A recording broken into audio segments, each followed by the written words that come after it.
All right, all right, all right. We're live, live, live. All this nonsense trying to get stuff together there, playing around. But Gunline hit it first today.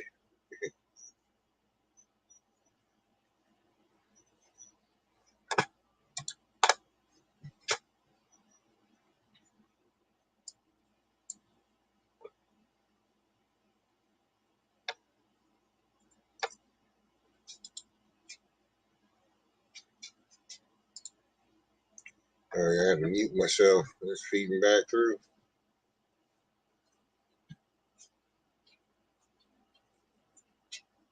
So how's everybody doing? Anybody? Well, how you doing, Gunline? Tim and Hannah. Hopefully Hannah ain't taking a nap or did her nails again.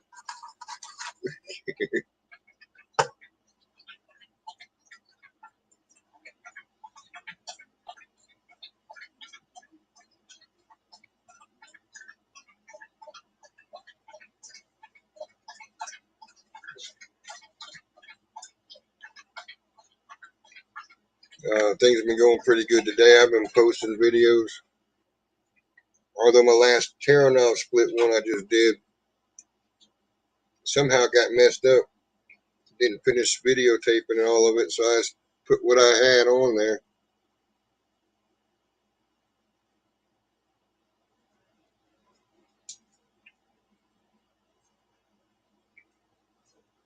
And I know I don't have anybody running because I came in early. We are I posted for 5 o'clock, and I'm actually on a little before that. But that's all right. That's all right. We'll make do with that. It hadn't been a beautiful day today, but it was a beautiful day in the bees. I only took 3 stings working today, and them girls were serious. They got through my blue jeans, so we've been. I had to talk to them, but they weren't on me like the first Terranol split that I did. The first one I did, man, it was funny. My wife told me my back was covered. Then I got a lot of comments about that, like I look like a bee, swarm catcher. Hey DC, how you doing today? I had to get into them bees before we got rain coming tonight.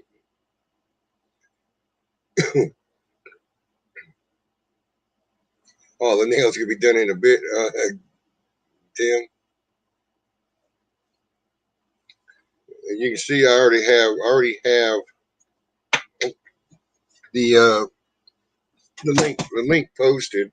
I was dropping everything tonight.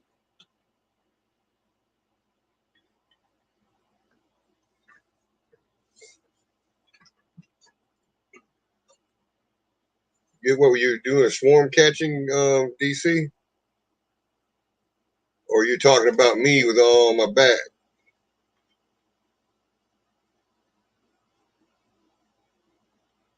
Now the problem with them being on my back, if that's what you're talking about, there is a problem with me being able to get to them to get them in a box because they're on my back.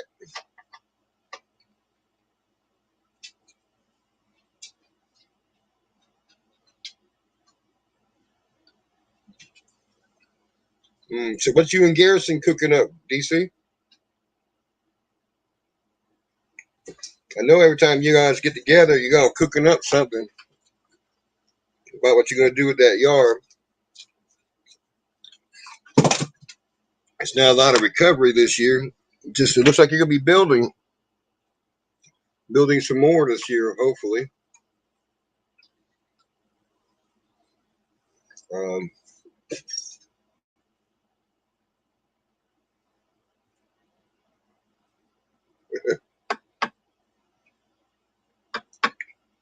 well, if you ask Lisa, Lisa will tell you my front tree is my little swarm tree. I always get a little swarm on that tree sometime during the year.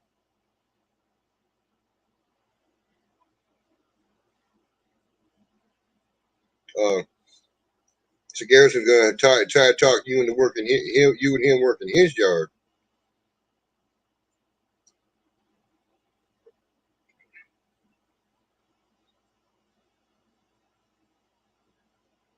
Yeah, yeah. To use a term that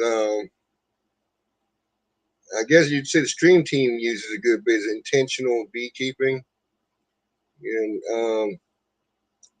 I think the thing is that it is a good term. It's probably overused lately, but the thing is that we have to have an intention or a purpose for what we're doing. I think we're going in not just dinking around with the bees, although that's fun going in and looking at them.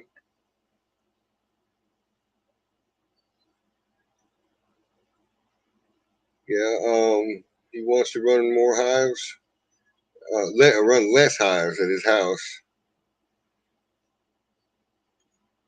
And David Burns said something the other day that I didn't quite agree with.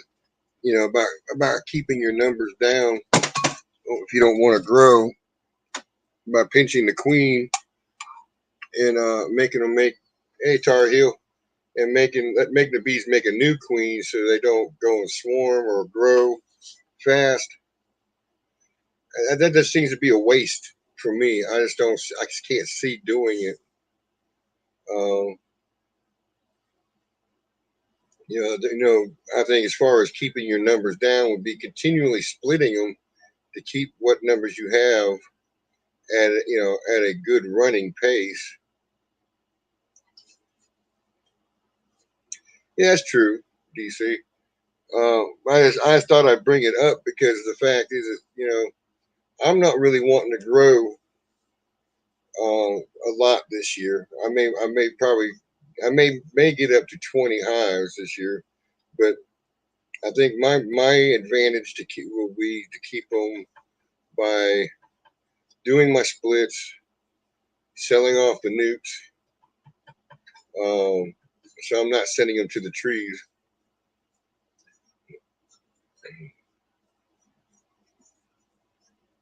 Yeah, that's a good point too, DC. You have enough hives that you can go into a couple a day, every day of the week, and not hit the same hives. I can see that.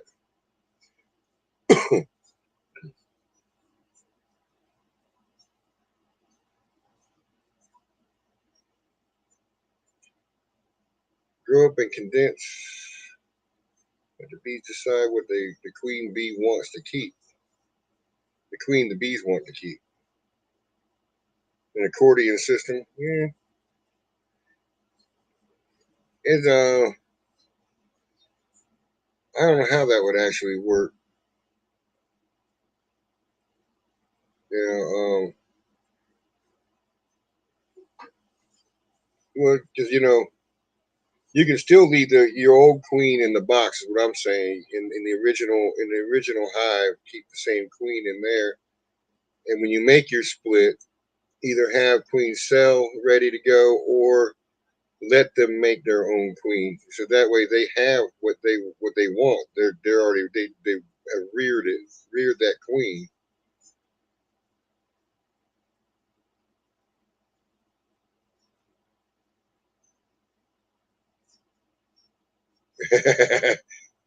Yeah, that's funny, Tim, because that one last year went flying up into the tree, and she was like, "Forget that."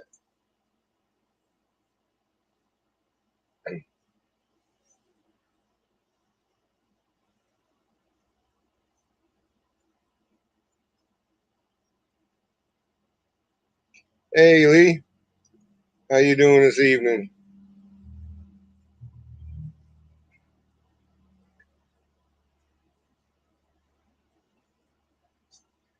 I know you didn't mean to talk about letting them swarm. It's just the fact that DC that what I'm talking about is similar, but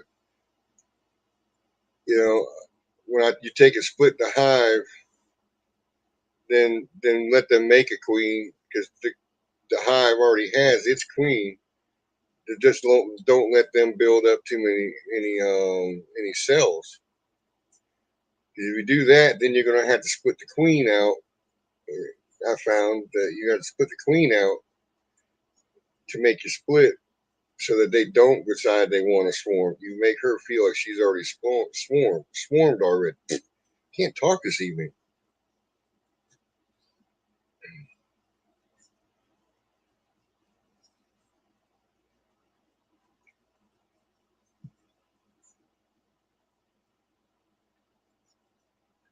Yeah, it seems to be because of DC, because I haven't made any of my own yet. I was going to last year, and then the bees made a change in my plans in the process, so I never got a chance to do the process I was trying to do. But every queen that I have in this yard has been produced by the hives in this yard. And I have had nothing really to do with that other than pull them out, move them, make sure that they go and are well. Uh, and and I've not lost any bees to starvation, freezing out. The only ones that had clusters that were too small swarmed before it even started getting any cool weather. So I mean, absconded. So I've not lost any to death in my yard. They've flown off. They've flown off and died. That's another thing. I don't know.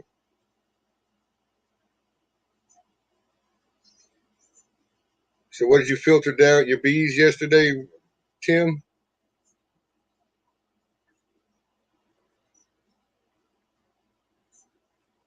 And hey, Dennis, how you doing today?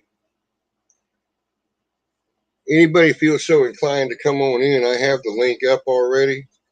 Uh, I wouldn't mind sitting here chatting with Lee for a little bit too.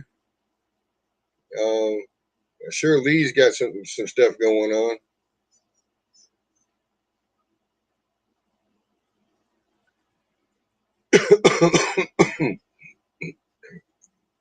Yeah, I'm having Lee. I'm gonna have to buy some stuff to try to get some propolis traps. Uh, because I'm too lazy to clean out my frames and stuff right now because they're all being used. Uh, Everything I've got, I put out today. I did that Terranol split, and I did the graduation to a bigger hive. So those those were the most frames I had. I'm gonna have to get some more before it gets a little too late. I've got another six new boxes I need to get ready so that I can start getting some. When I start doing some other splits.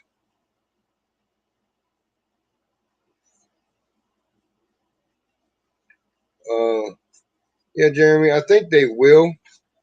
Uh, I know it's early in the season. Everybody keeps saying that, but I'm looking at my hives. My hives are packed with drones, and I know. Well, I don't. I say that I know, but I don't. They say that your bees queens won't mate with the drones from your yard. But if I've got three other um, people's yards, other than my own in this area within 2 miles of me. Um, if mine got drones in them, I'm pretty sure theirs are pretty full of drones, and they're making more. So there's a high probability I can get a queen mated, if not mated well, but mated enough to keep a hive going till they decide to either supersede her or not.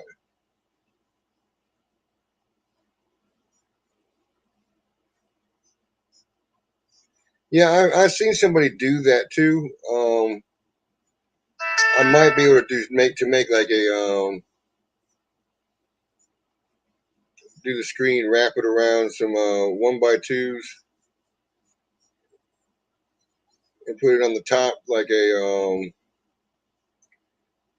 like you do your inner cover. That may work. DC.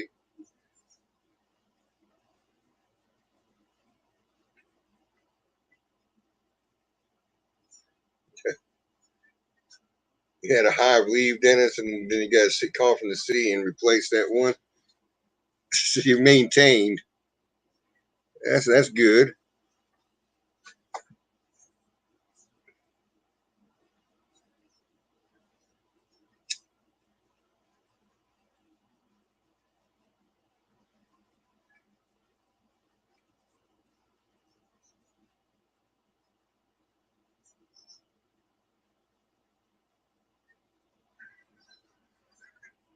Yeah, that was a fear last year when I had to split. I split early, like mid January. I had to split a hive. They already put like 12 queen cells into um, the hive, and I had to figure out I had to do something, or uh, I'd have a bigger problem. So I started splitting, and every last one of the I say every last one. One of the ones that absconded was one that had early in January. The one I did in January, I think I ended up doing 4 or 5 splits at that time, and only one of them had I'd say failed because it didn't get bigger than a nuke. It did produce honey. It did produce honey this year, but the last year, but it didn't get past a 6 frame in the nucleus and the super. And that was it. And that was one of the ones that absconded just before it got cool this year. So I was wondering how long they were actually going to make it, to tell you the truth. And they decided to take off on their own. Okay, who we got there? Oh, I see Tim waving at me, ringing the doorbell. I don't know how long you've been sitting there. Come on. There we go. Got you. Finally got you added. I don't know how long you been there, buddy. Just a few seconds. All right. Nothing to start a lot of people don't see it, but you seen it, but I sit in that background, you know. Yeah, I don't hear a doorbell. They talk about a doorbell on Bob, and they're talking about somebody ringing my doorbell. I thought maybe they actually heard a doorbell or they saw the image. Whenever I'm yakking about it, you can hear like a little ding, I guess, kind of like your cell phone dinging on a regular message deal, what have you. But you use a StreamYard, ain't you? Yeah, I'm using StreamYard. Yeah, it should make that little racket whenever somebody gets in the back room there. Yeah, I've never noticed it. But I think Jeremy was saying, but he was talking about splitting early because he's in this area somewhere pretty close or near to our area here now, and he's saying that splitting early. His mentor ended up with a bunch of drone laying queens. Last year I did it way earlier than I'm doing it now, and because I had queen cells in the hives, and all but one actually made it, or succeeded to make it through the year. And that was the one that failed was the one that absconded just before winter. Hey Russell, how you doing this evening? Hey, don't let Lee in. That's DC. Why not, man? Now, last year we y'all hear us often talk about little Valentine out there. We went out there, like we said, going to do a little piece for Valentine's Day, and had no idea there was a queen cell in one of the colonies. And thankfully, we do have, the added benefit of a bit of a longer season, and we can, to a point, start a little bit early. And we split her on Valentine's Day, and we was thinking, well, if she don't make it, we still got plenty of season, so on and so forth. But she's one of our best out there right now. Well, and the thing is too, right now I'm not stuck with just 2 hives, and that's what I started with last year. But now I've got 10 hives out here. So if one fails to make a queen, I can always pull eggs, drop them in, and have them work on making a queen out of those eggs. So I've got time to make a mistake right now. It's not like I'm at the end of the winter and winters are on our heels and it's gonna get cold and not gonna have a chance to recover. Mm-hmm. Now, I'll let people. Well, let me put it like this, and people can make their own decision on. Because what does everybody say? You ask a beekeeper one question, you get 20 different answers, kind of thing. But gentleman we was doing some work for not long ago, lo and behold, ended up being a beekeeper. And this gentleman was he was almost 90 years old. And he'd been beekeeping, what he taught since he was a young boy. I'll say, I guess out there with his daddy and grandpa, 12, 14 years old. And he continued, well, he's currently still beekeeping several hundred hives. And one day we was picking his brain because, we're still going to try this, don't get me wrong, but it kind of drew me back. Let me turn this comment down so I can see. But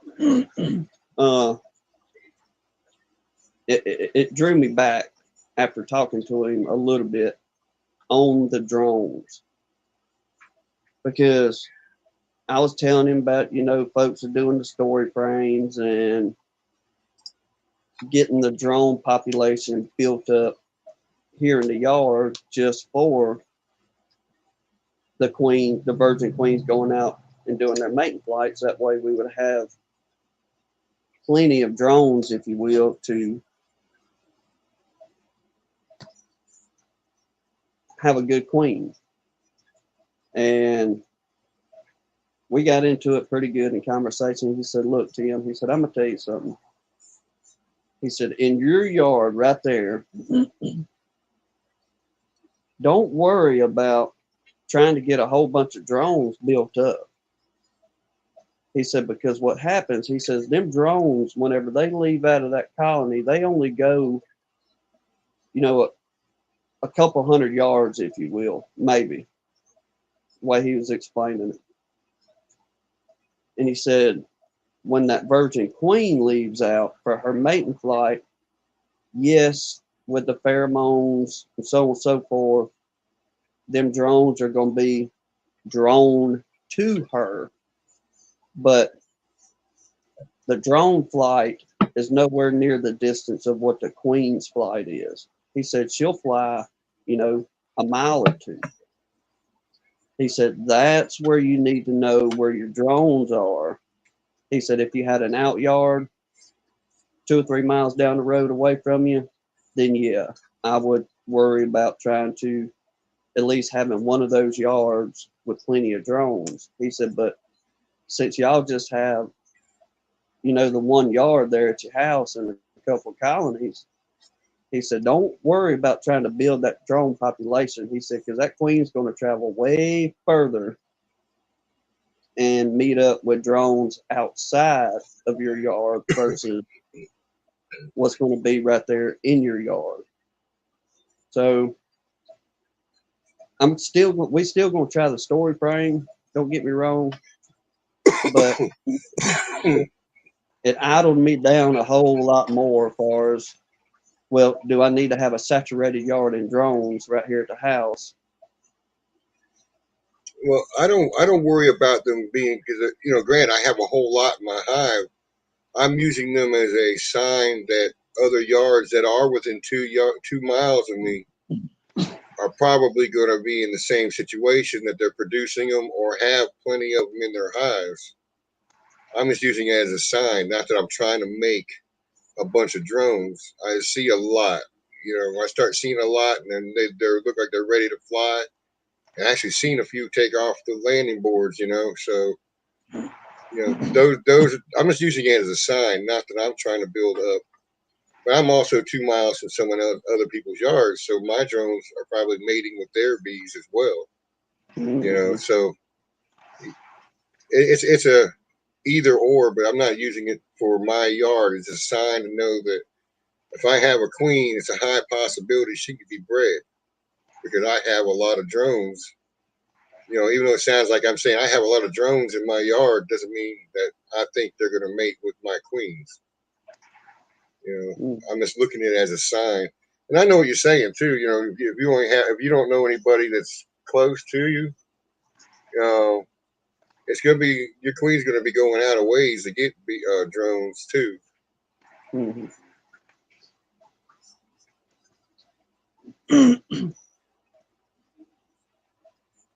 Yeah. Now, like far as, yeah, we're in deep South Alabama, but in years past, would we have tried to split this early like you're doing? Yeah. But this year here for us, we gonna have to kind of wait a little bit longer until we start seeing the drones here at home, because you kept drones. I mean, we've talked about this and we've talked about it on the phone 2 or 3 times as well. But what you say there, Lee? Not much. How y'all doing today? Hey, bud. I'm doing all right. Fair to middling. But I don't see it here in the yard far as drones for us to make that step to go ahead and start splitting a little bit early. Now, you right over there in Dothan, which by the way the crow flies, a couple of hours. You've been loaded with drones since spring and have pretty well kept them, all into what you've kept them even through our quote unquote winter. Yeah, they've been drones in my hive all the way through the year, but not the numbers they are right now. And the queens are laying a whole bunch more, so it's telling me we're right there at the time. So those are signs that I think you're trying to read what the bees are telling me. That and that's a whole part of what we're trying to do, is see what they're telling us, to see what we can do to help them. And that's what I'm trying to do. Well, DC, not saying they won't mate with drones in the yard by any means, but the way he was explaining it, in nature, that drone is only going to fly so far by nature. That queen is going to fly much further, I guess, by nature. And be out further, out and alone. So the way he was explaining it, that longer distance of her being out, that she's going to be more prone to stay further away with those drones instead of being, so much here at home with our drone.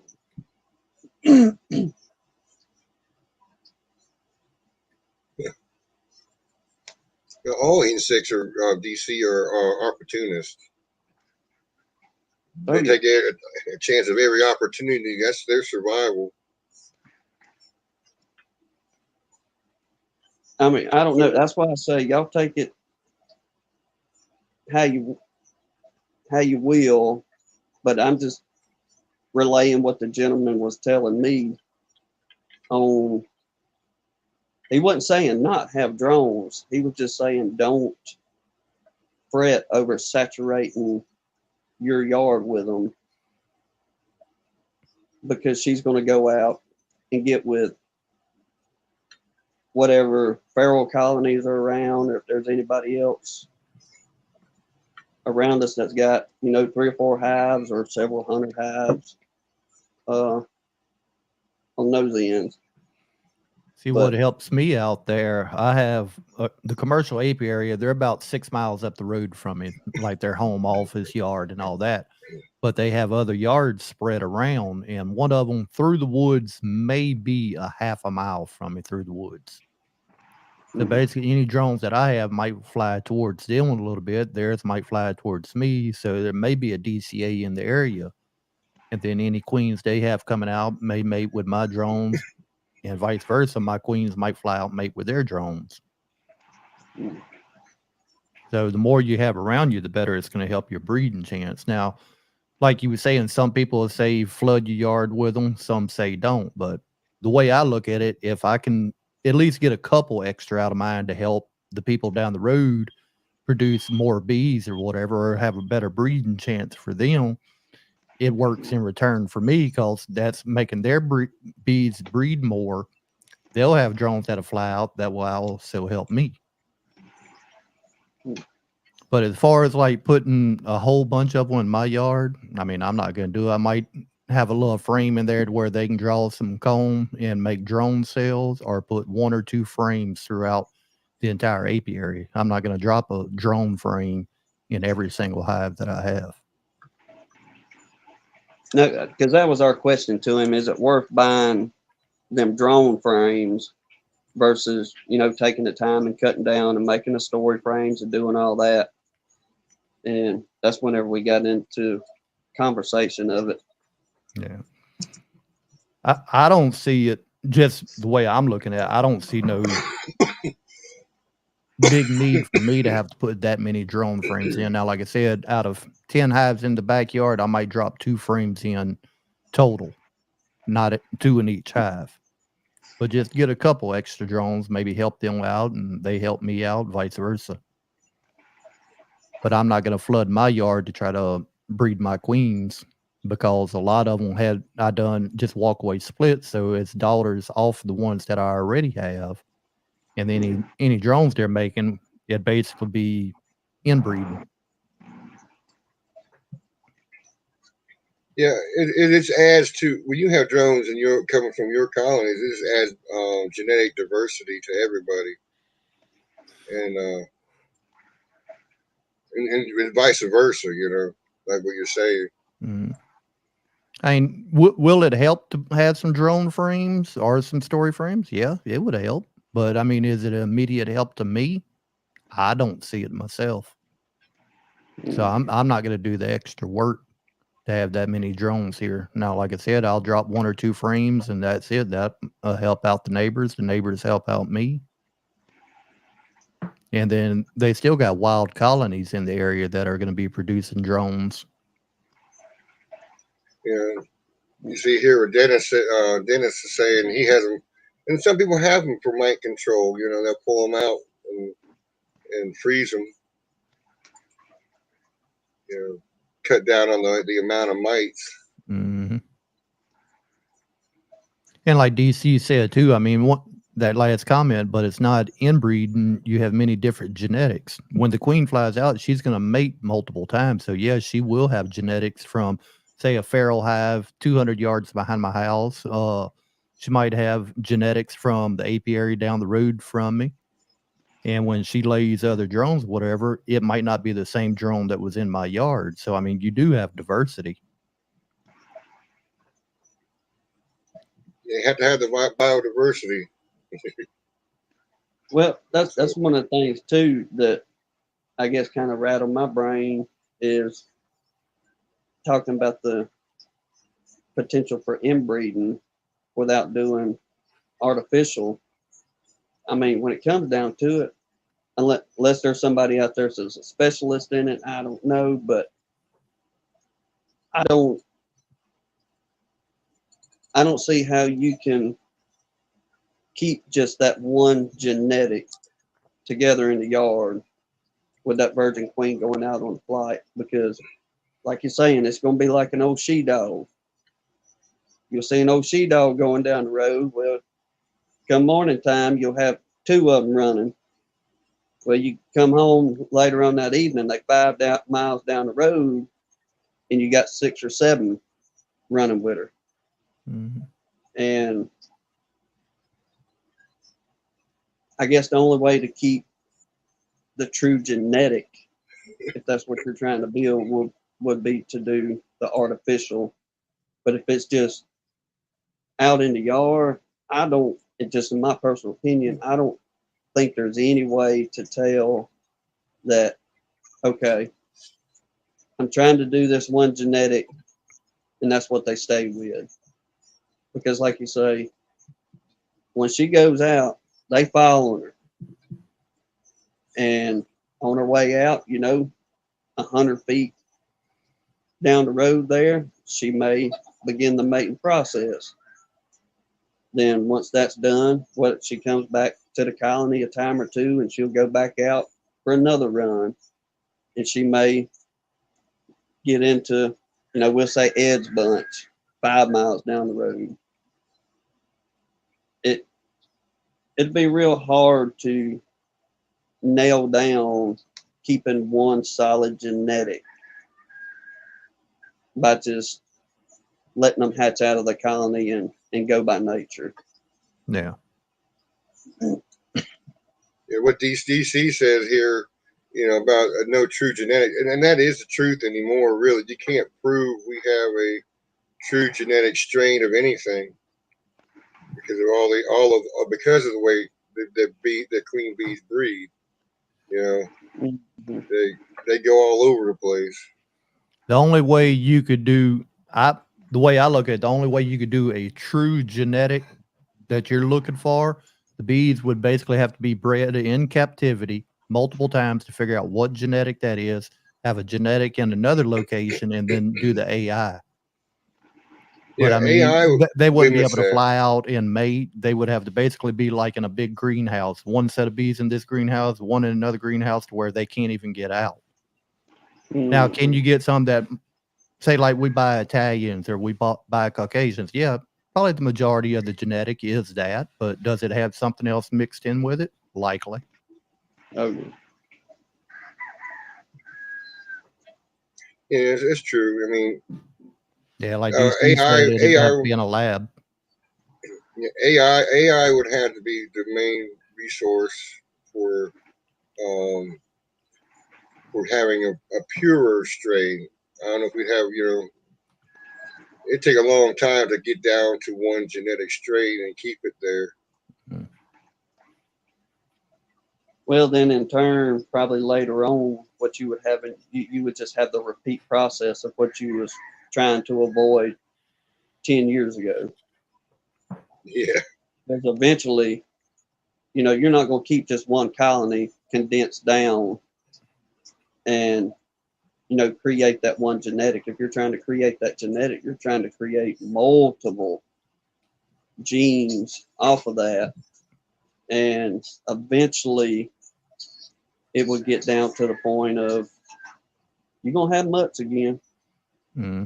That's me. I mean, yeah, I so-called bought some nukes and everything a couple of years back. Well, 2 years in a row that were supposed to be Italians. Well, I'm sure when they requeen themselves, because I'm mainly, if I do a split, it's going to be a walkaway split.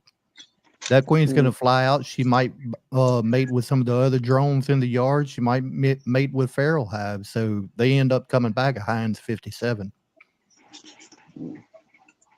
And I don't really worry too much about, what genetic they are. As long as they producing, if the queen's all spotty or this or that, yeah, I might pinch her and let them try to make another queen out of some eggs in there, or larva or whatever. And she may come back and do better than the first queen, but it's still off of the same eggs.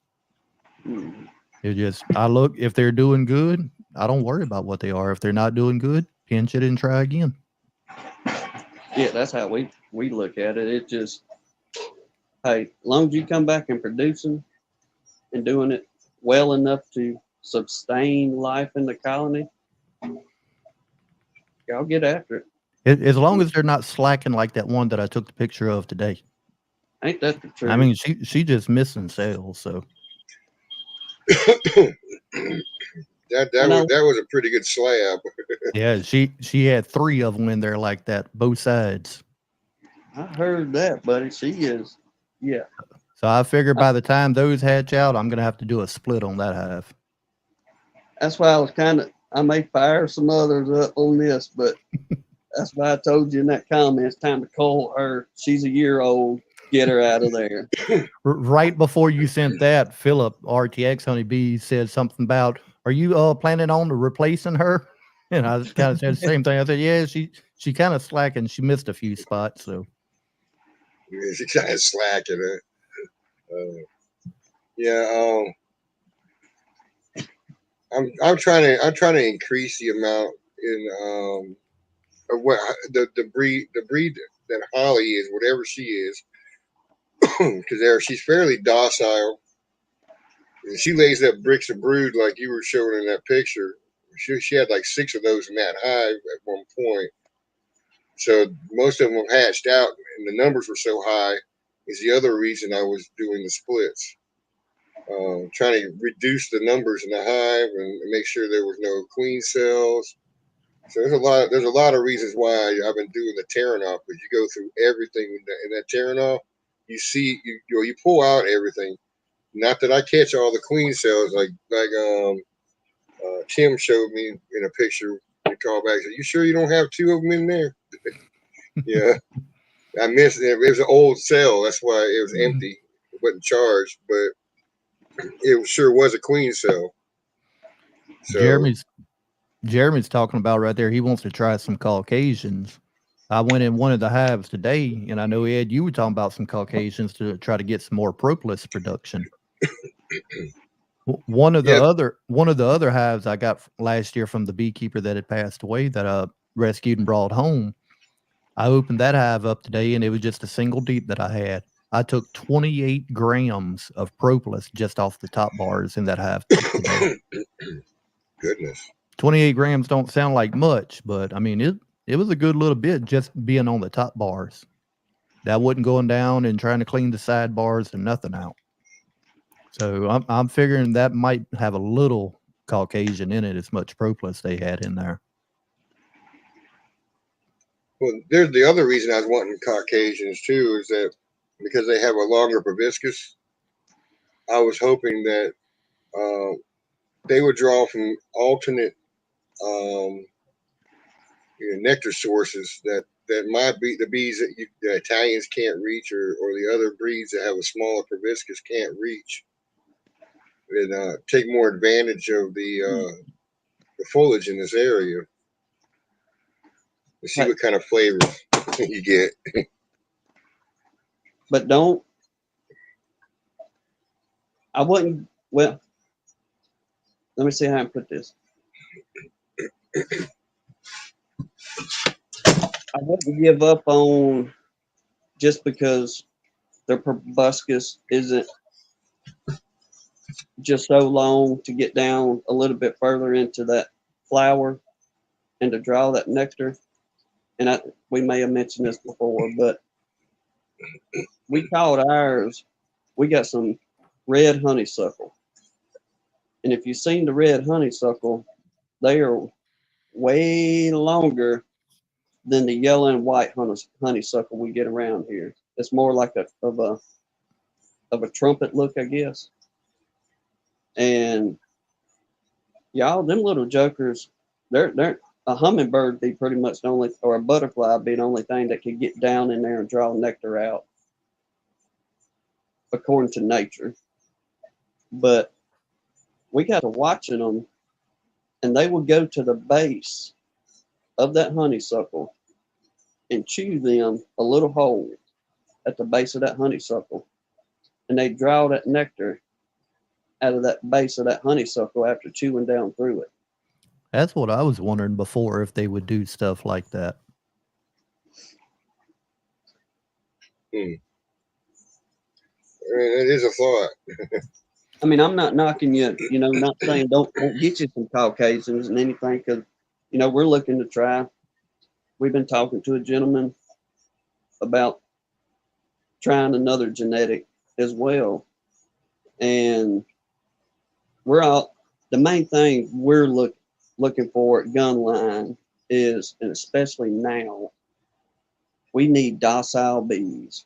Mhm. I need them bees to be just as gentle as they can be. Now, I know they're going to be temperamental on some days, and you're not going to get, ones that are nice and sweet all the time, but we need colonies that are going to be 90% of the time we go down there that it's not going to be a full-blown swarm on us whenever we pop a lid.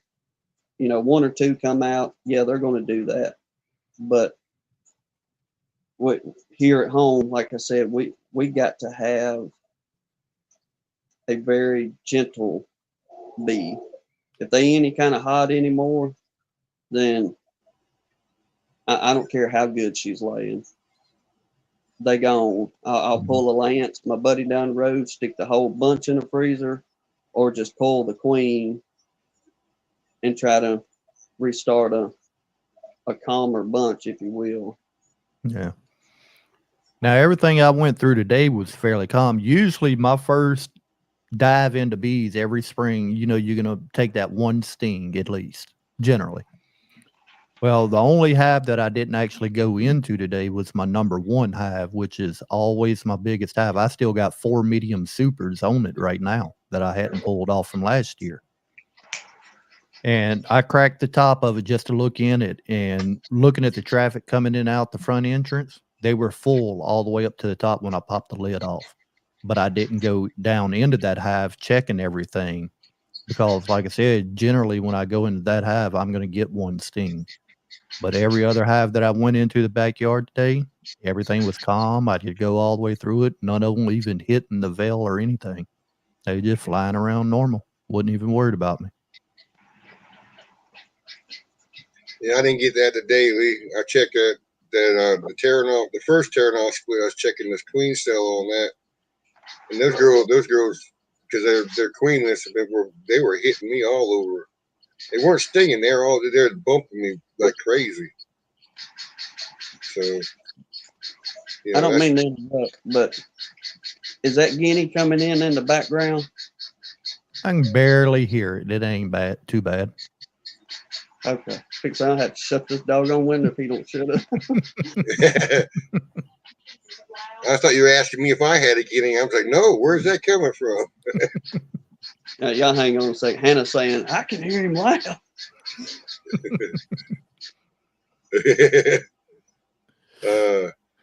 So, I mean, and then I did the Terranol split on the second box today.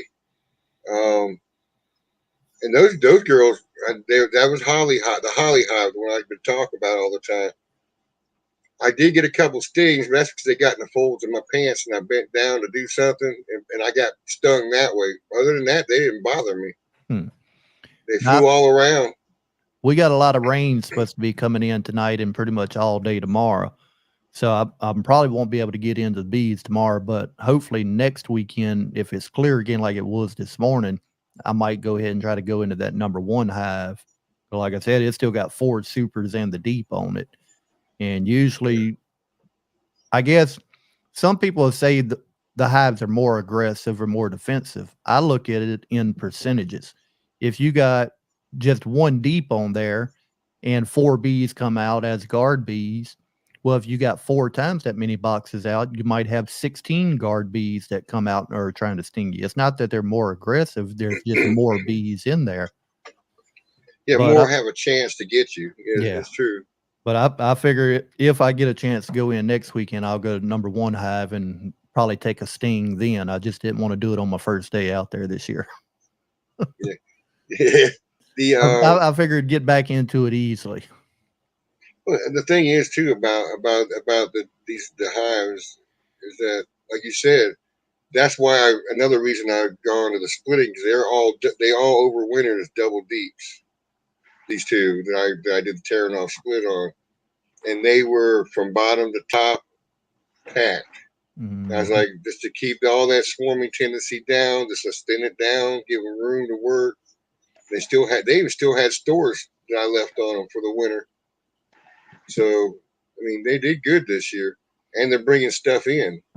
So, Now, I did find 2 dead outs in the yard. They still had just a hair of honey, so it's like maybe they were still getting robbed out or something, but it wasn't a whole lot of like tearing of the comb in there, so they must have not had very much honey left whenever they died. But I did find one hive. It was a little bit, I say, on the weaker side, but it had less food in it, very little. But I had another hive that had a whole lot of honey left capped. So I stole 2 frames of that and put it into that weak hive. Kind of helped give them a little boost. Yeah, I could agree with DC on that. The one he if they're had above happy and that, satisfied, yeah, yeah, the comment he had above that, he said a bee that's better fed in the winter will be less defensive. And if they're not trying to protect that last little bit of food in there, yeah, they wouldn't have to worry about being defensive because they know they still got stores there. yeah, and that's true. I mean, so I mean, they weren't bad till the front ones weren't bad till I split them. They normally are the more of the rougher one in the front yard seem to be the ones that are a little more defensive, and they weren't bad when I started doing the split until they had the one box had no queen left, so now Y'all they have still no queen. What's that? y'all still having warm temperatures over there right now? Oh yeah, it's 67 right now. It was 73 today. I've And seen 78 today right before lunch. And I mean, we still at 73 right now, and it's starting to cloud up because that rain coming in tonight. Well, it was cloudy all day today too, and that was part of some defensiveness too. Was that I'm opening it up and it looks like barometric pressure was low and getting ready to rain and stuff, looking like Mhm. rain. So I Yeah, figured that was our part of pressure it. is starting to drop here. Now, it wasn't cloudy when I went out there, but I'm not going to call it really overcast either. It's just the sun wasn't real bright, but it wasn't cloudy to where the bees were kind of getting irritated like you would normally see on an overcast day. Hold on, Ed. I'm gonna show you that deal. Oh, that bear. Yeah, we were talking about that today. That barometric pressure.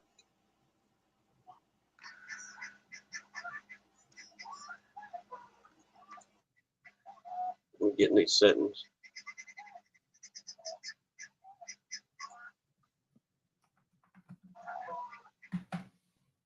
Mhm.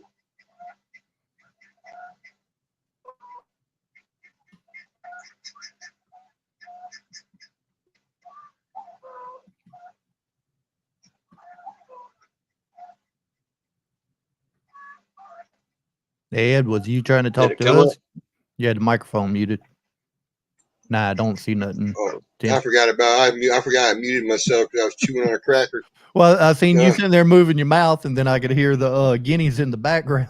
It just kind of mixed. You moving your mouth and guineas, so it looked like you were making noise. Yeah, it looked like Tom. I was saying it looked like Tom was saying his bees are being defensive because the temperature's starting to drop again. So he's up there in the snowland wilderness. All three of us are down here in the south. Yeah, I seen Jeremy up there earlier. He was talking about the warmer temperatures in the south and everything. Let's see. He was thinking about, I think, the another, I guess, breed. So they'll brew down in the winter. Jeremy, where are you located?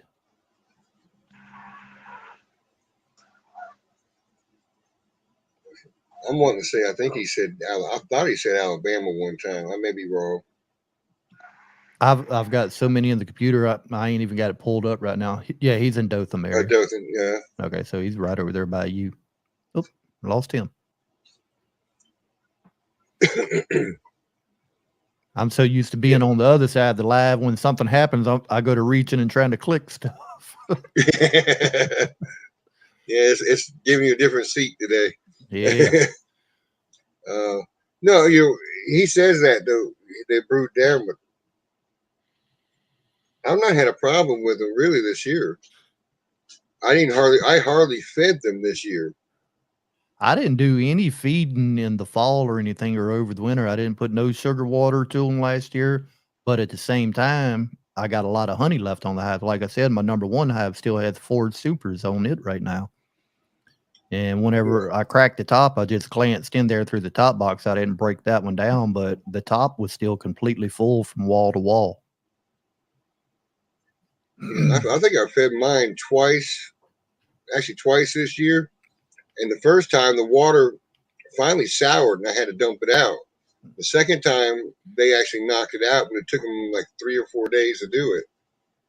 And that's it. And that's, I don't want to. I'm not feeding them unless they really need it anymore. Mhm. You know, I did leave stores on them.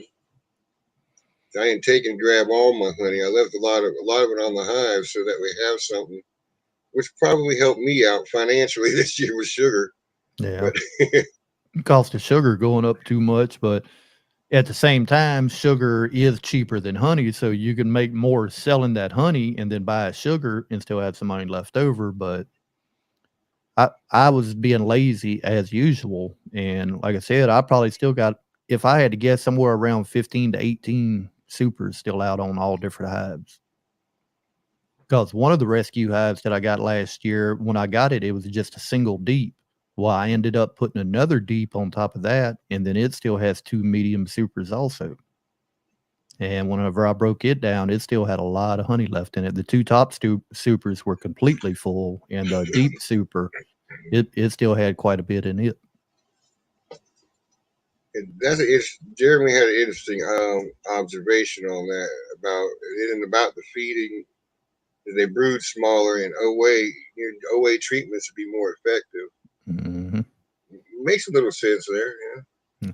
Now, the ones that I do have out there that didn't have any supers or anything on it, I did hit them with. Let me grab it right here.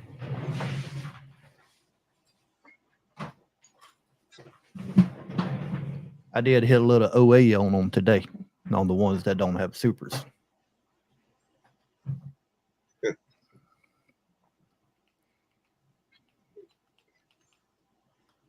Yeah, that's in the back of my mind, Dennis.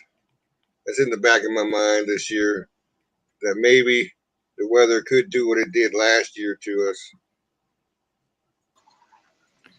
Now, I hadn't referenced my Farmer's Almanac yet this year, but last year it kind of predicted the little cold weather coming in, but I hadn't even looked at it for this year yet.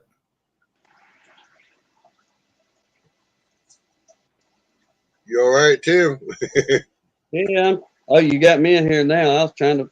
Yeah. I hit the wrong button.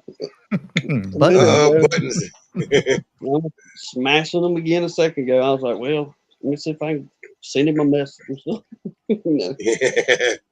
I saw you were gone for a second, and I saw your grade on the bottom. I'm like, what the heck? Yeah, I couldn't get that thing to turn. I'll send you a picture of it, show you what I'm talking about. But it works, buddy. That's how we determine the best time to go down there and get in the bees. Yeah. What you ought to do is get an actual barometer too, and check and see when it tells you about what it is, what the actual barometer says the barometric pressure is at that time. Yeah, it'd be interesting to know. Yeah, the actual pressure in it, but I'm telling you, brother, that thing when the storms come in, you can't see it. But say if you give it an hour or two and look at it, and a storm is coming in, that thing could be way down low. Then, say the next morning, whenever we get a high pressure come in, to clear things up, but that water will be 2.5 inches in the neck of that bottle.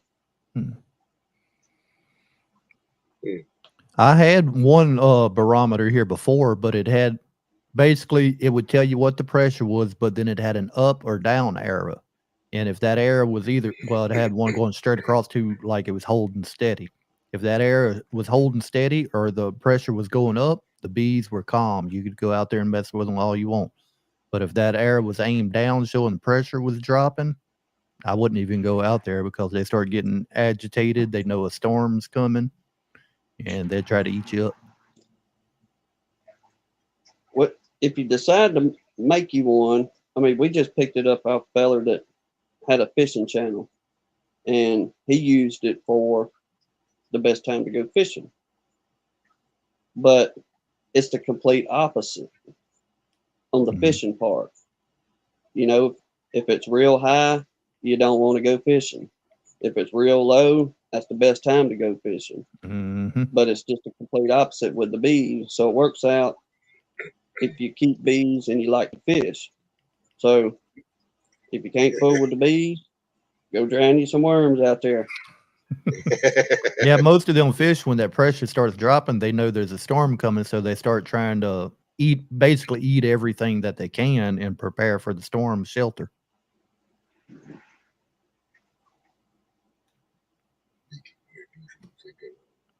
Yeah, yeah, DC. The one thing about it is that about beekeeping is what he says here. The best thing about beekeeping, it keeps you thinking and moving. Yeah. Trying to figure out what you're going to do, where you get prepared, all that good stuff. You got to kind of be a jack of all trades when it comes to beekeeping. And if you're doing the beekeeping with herbalism and this and that, I mean, you end up being a meteorologist, a chemical engineer, a medicine doctor, a little bit of everything. Yeah, I have a out there where I was at. I was doing some work with my company, and we were doing some work running some data wire for and phone lines for what was it, a veterinarian clinic. The vet, I was asking the vet about what I'd heard about some research that people that they were teaching new veterinarians. I had heard an interview. I think it was on one of those beekeeper blogs, and they were talking about how veterinarians now are being required to take a course in bees, taking care of bees and how to treat bees and stuff like that. And he said, "Yeah, they are." He said, "By the way, I was talking. So I got bees. That's why I was asking if the veterinarians, if you guys learn that stuff." He says, "Yeah, we do." He said, "You can put some bees out here if you want." So I got an out yard behind his veterinary clinic. Right. I can put some bees at. So it's been Well, that's interesting. Some interesting. people run into. Go ahead, Tim. Yes, we'll say. No, that's what I'll say. That's interesting that they're at least looking into that, and I'm not sure. I wish Hannah was in here for a second. We tell this story, but long story short, I, he was talking about veterinarians getting into beekeeping, or they're learning about bees. But it made me think about us carrying that biddy to Doc Smith, and I can, yeah. We had a biddy that its little old leg, whenever it hatched, its leg was going the opposite direction from what it was supposed to be going.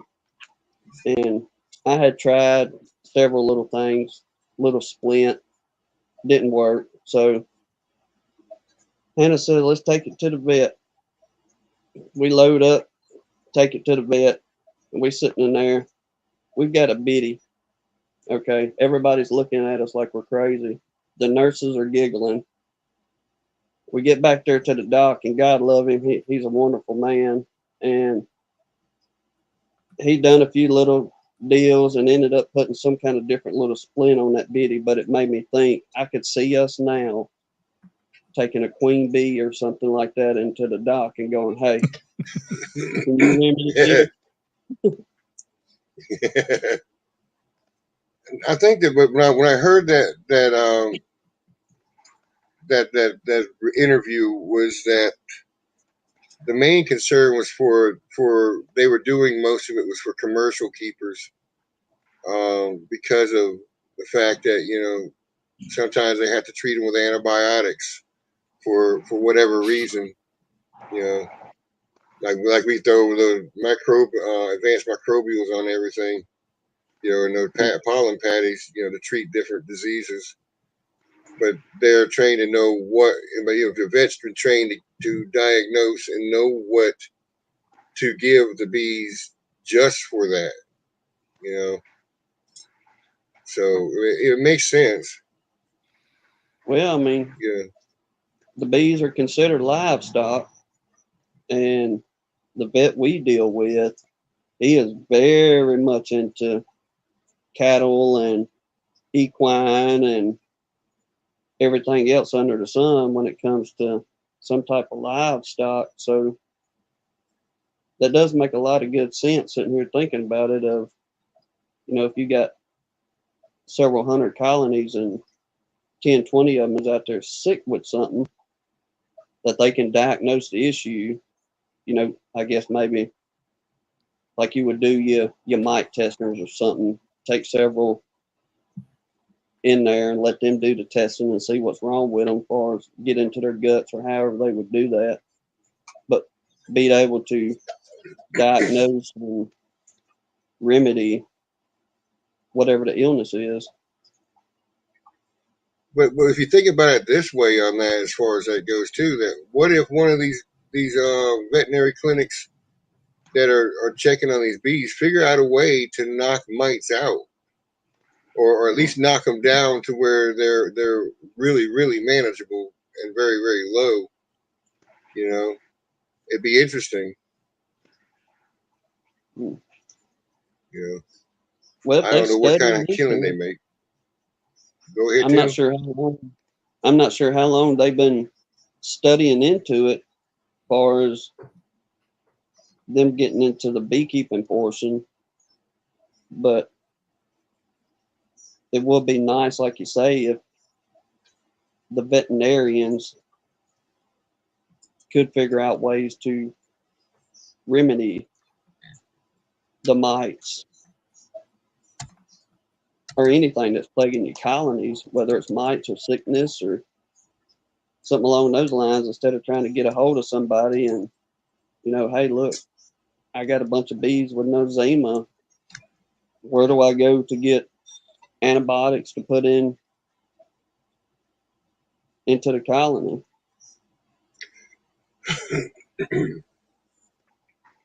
Yeah, I mean, there's a lot of things. We're still basically, I guess, citizen scientists ourselves, trying to figure it out. Because all the books aren't going to tell you everything, and if they didn't, and you may find something better along the way too, which is interesting too. Well, all right, here's something to think about. And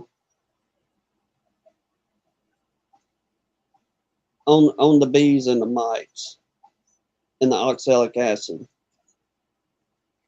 Now, we're not treatment free, but we've never went down or we haven't bought a vaporizer and hit our bees with oxalic acid and done any major work on the mite end. As far as the mites, to be honest with you, that is way low on our totem pole.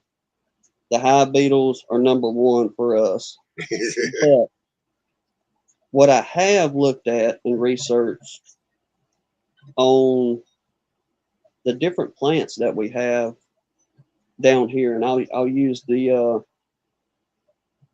Carolina jasmine, the little yellow jasmine we have. All right, that grows. It's kind of like the privet. It grows everywhere around here. Now the bees don't really fool with it much because a lot of them say that type of flower is poison to the bee, but yet coming in contact, and I'm just using that Carolina jasmine as just one example. I had to go back and look. There was 3 or 4 of them we have around here. Virginia creeper was another one that naturally produces oxalic acid. With the bees coming in contact with those different types of floral, could that possibly be a possibility? Is what helps keep our numbers lower, that they're coming in contact with a natural portion of oxalic acid, or is it just me thinking off the wall? That I'm not sure. I got a little fence right outside the window here on the front. It's probably, I'd say, about 30 foot long, if I had to guess. And it was just completely covered with Carolina stuff. But I've Mm. never seen the bees mess with it, even when it's bloomed completely out or just starting to bud or anything. Now, on the other end, I have a little kumquat tree. And if it has buds on it, that thing is covered with any kind of pollinator you can think of. As far as the natural OA, that I wouldn't know. Now, do y'all do mite washes or anything, Tim? No, we ain't done the first one on anything like that. Now we done a little year before last, whenever we got done with spinning our honey. You know how we all we set our frames out, let them rob what they're gonna rob, and we'll put them back in a day or two later. We did a little video of them robbing all that stuff out, and after watching it, we got to noticing a couple bees. Now I have no idea if they come from our bunch down there, or we often see a beeline whenever we do open feed. There's several of them that goes across the highway over there. I don't know where they came from, anything like that, but we've seen a couple on them. And when Chris, the Bugman 66, sent us that oil tray to help combat with the beetles. Now, we haven't put anything in it, and I went down there about a week ago and just slid that tray out and got to rummaging around, and there was a couple hive beetles dead in there. And I'm just talking about, I think there's really 3 of them, to be honest. But only seen one mite that had dropped. Now, I'm not saying there wasn't more on bees in there, but we just seen that one drop, and they've started getting into, within the last week or so, real hard, getting into the supplement Bob's got, the what you call it, Daffy tablet thingy. Daffy tab, yeah. So I don't know on that end, but with that being said, like we told Bob day before yesterday, we're not looking for the mite drops from that. We're truly honestly looking for the supplemental value of, okay, are we going to see a difference going into spring with the bees, just the same as perhaps having the same results as we did using the Apis biologics? Mm-hmm. So I guess as the old saying goes, we don't really have a dog in the hunt when it comes to the mites or anything. But that's just going back to the natural portion. That's one thing that's kind of run through my head on it. Is that maybe a reason why we don't really have them so much? Yeah, I'm not sure. But as far as like mite drop, I had one guy talk to me at the market before, and he said he never really tested for mites, but he had the hive beetle issues, which, I mean, in the South, we have a lot of hive beetles down here, especially around wetlands, swamp, all that. But he said he finally decided to test for the mites. Well, he found out he had a higher mite load than what he realized he thought he had. Well, once he started treating for the mites, he started seeing a reduced number of hive beetles in the hive also.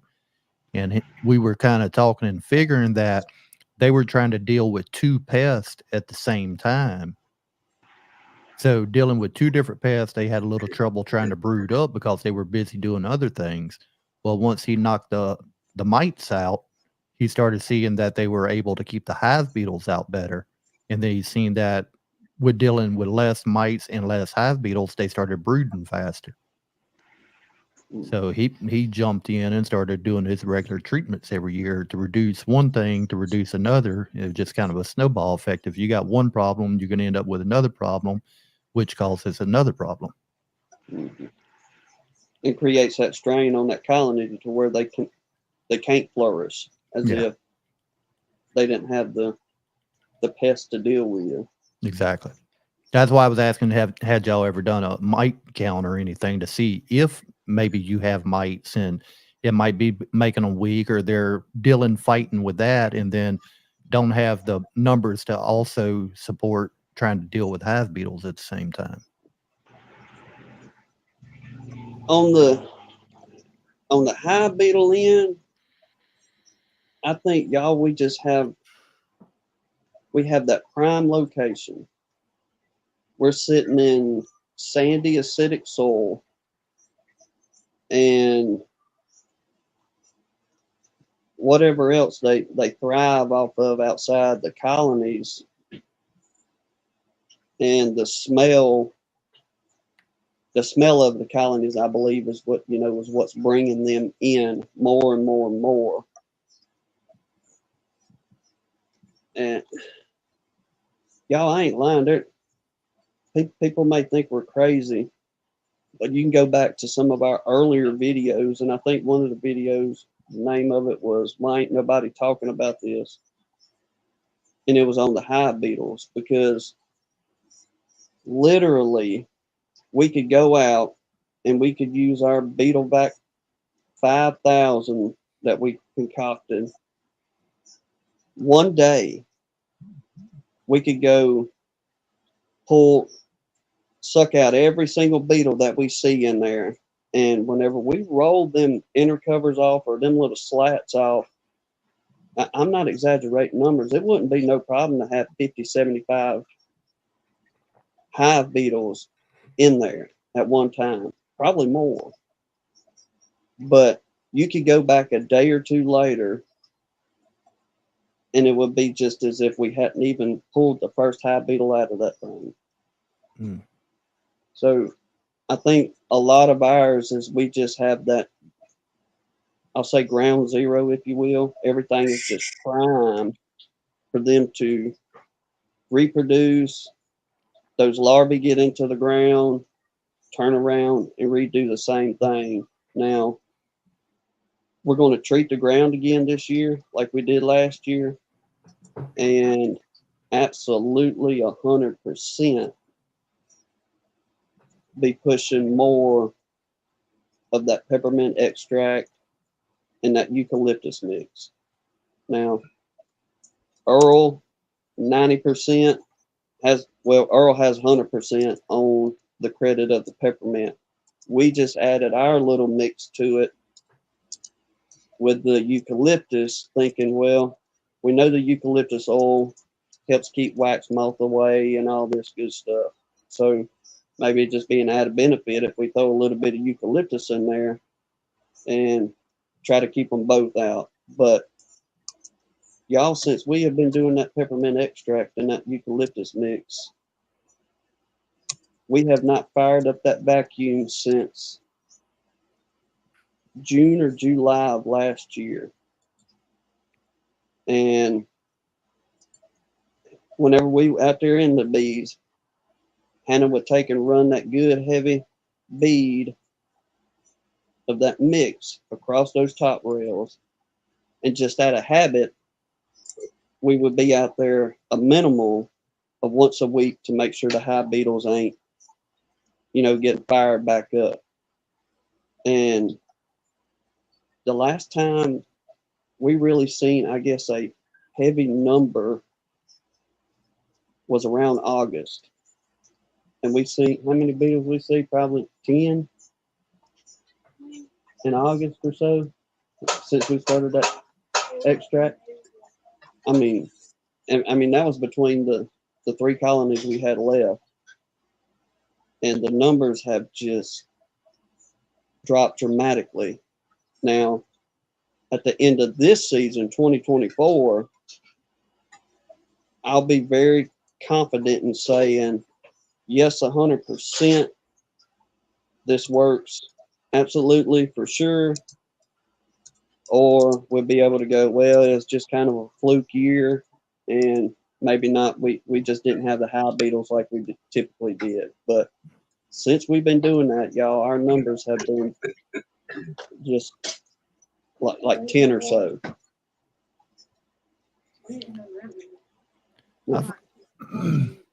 I felt pretty lucky, Dave. Like I said, as far as being in the South and hive beetles as bad as we get them, the 8 hives that I did go through in the backyard, only one of them had a hive beetle in it, and I think I counted 4 in that one and killed them. Now, that number 1 hive that I didn't go through, generally, whenever you crack a hive open, they're going to have them propolized on them top bars up against a lid or something. When I cracked that lid off and just glanced in, I didn't see any in it. Now, it does still have 4 supers and then the deep. So, is there some down in that I have? It's a possibility. But all I seen was like 4 of them today out of the 8 hives that I did go through. Yeah, I had one hive this year that had it had a good number in it, but it wasn't like this overwhelming. It was, I had to run a bunch of them off, but that hive is great now.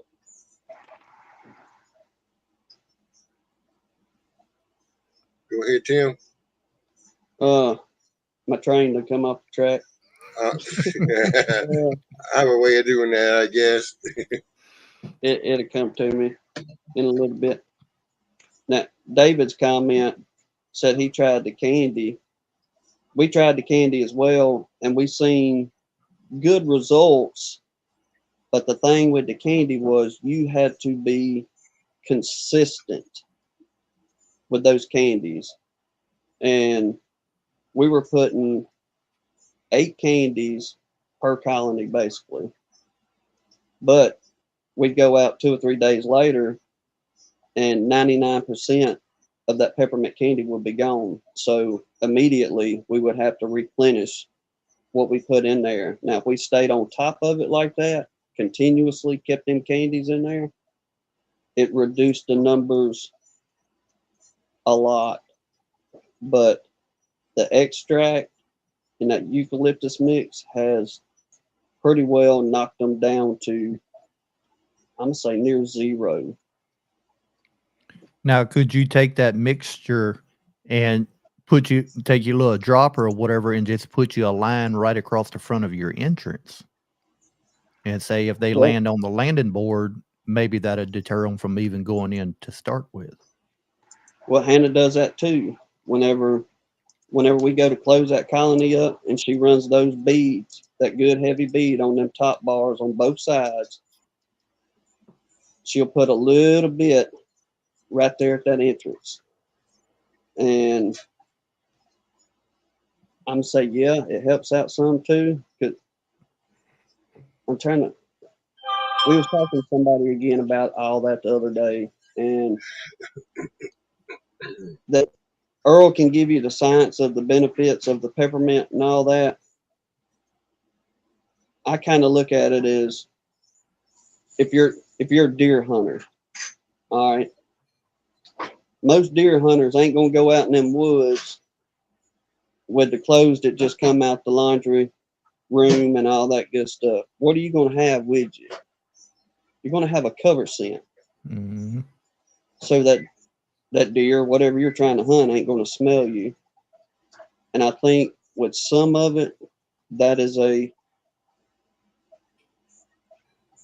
piece to it. I reckon is what I'm trying to say is, I guess we're having that cover scent to where those blasted beetles, they're not smelling, the nectar coming in and the bees doing well. You don't have that honeybee colony smell that they can just tune into. So once again, one of my crazy ways of thinking is, well, okay, it's acting like a cover scent. So when that hive beetle, they don't know what a Langstroth box looks like. They don't know what a horizontal colony looks like.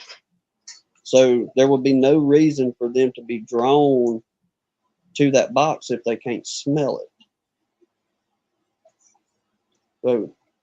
So yeah, to I your see that. question, Lee, yeah, she every time she'll run. I mean, she'll put just a drop or two right there. It ain't nothing crazy, but she will put a drop or two right there at those entrances.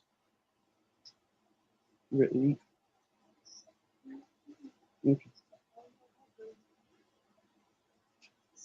Something else Earl does. He says he injects. DC was saying that Earl injects the emulsion into the wood of the frames. Mm-hmm. Well, you know, peppermint's a strong smell. You can smell it when someone pops open a peppermint and puts it in their mouth. You smell it. It's like bacon. Bacon covers up any other smell in the house. You know, That's so a good smell. yeah, Yeah, maybe we can good. throw some bacon up there in them highs. It'll cover up that scent too, Tim. I don't know if it'll make it down to the yard if she's done any cooking bacon. No, Yeah. Put a little of that bacon grease on it. put 'em down there.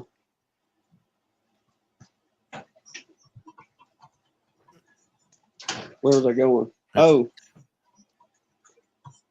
another kind of eye opener the other day on, I guess, the benefits of that peppermint is when in our live chat the other week when Tommy and his brother came on, and after they had headed out, I hadn't read that whole article that we read off in the Bee Journal about trying to find the Black Queen from the Carniolas, how difficult it was and all that.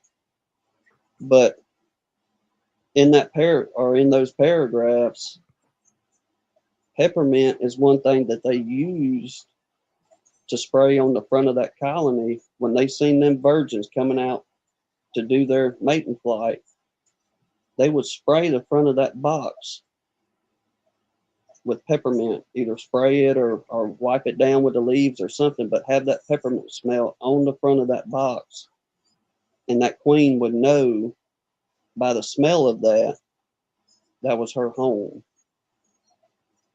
So I guess somewhere down through time, all that has kind of faded away into the modern world, if you will. Some of them old timers tricks. Because one thing I was thinking about doing, I hadn't done yet. I mean, everybody was talking about how the peppermint kind of helps get the hive beetles out or keep them away. I thought about just planting some peppermint down the row of the hives, Huh. just to see if it would work. But then at the same time, peppermint just grows like crazy, so you'd end up with a yard full eventually, probably. Hey, but an added benefit, we'll go back to that Bee Journal. And all the ones that we pretty well read from so far is late 1800s into pretty well the beginning whenever they first started doing that Bee Journal. Another article was on honeybees pollinating and getting the nectar off of peppermint plants. If you have enough of it, they will, well, I mean, they'll hit it anyway, but apparently back in the day, people would plant that just the same as we would plant tomatoes or something nowadays. And if there's enough of it, people talked about getting a good nectar flow off of that peppermint. Now, where you're at, with all that swampland and them canals and stuff around you, the way they talked about planting it was to put it down in the bottom, wherever that rainwater is going to go and settle real good. That's where you wanted to have that peppermint plant growing, because apparently they love having that continuous water supply. Yeah, I don't know much about the trophy mites, Brian, but it's a thought. You know, maybe they'll be discouraged the same way by mint that are the regular mites are. You know, I have no clue. Now, I know it'll kill trachea mites in a chicken, that peppermint oil, or using peppermint will.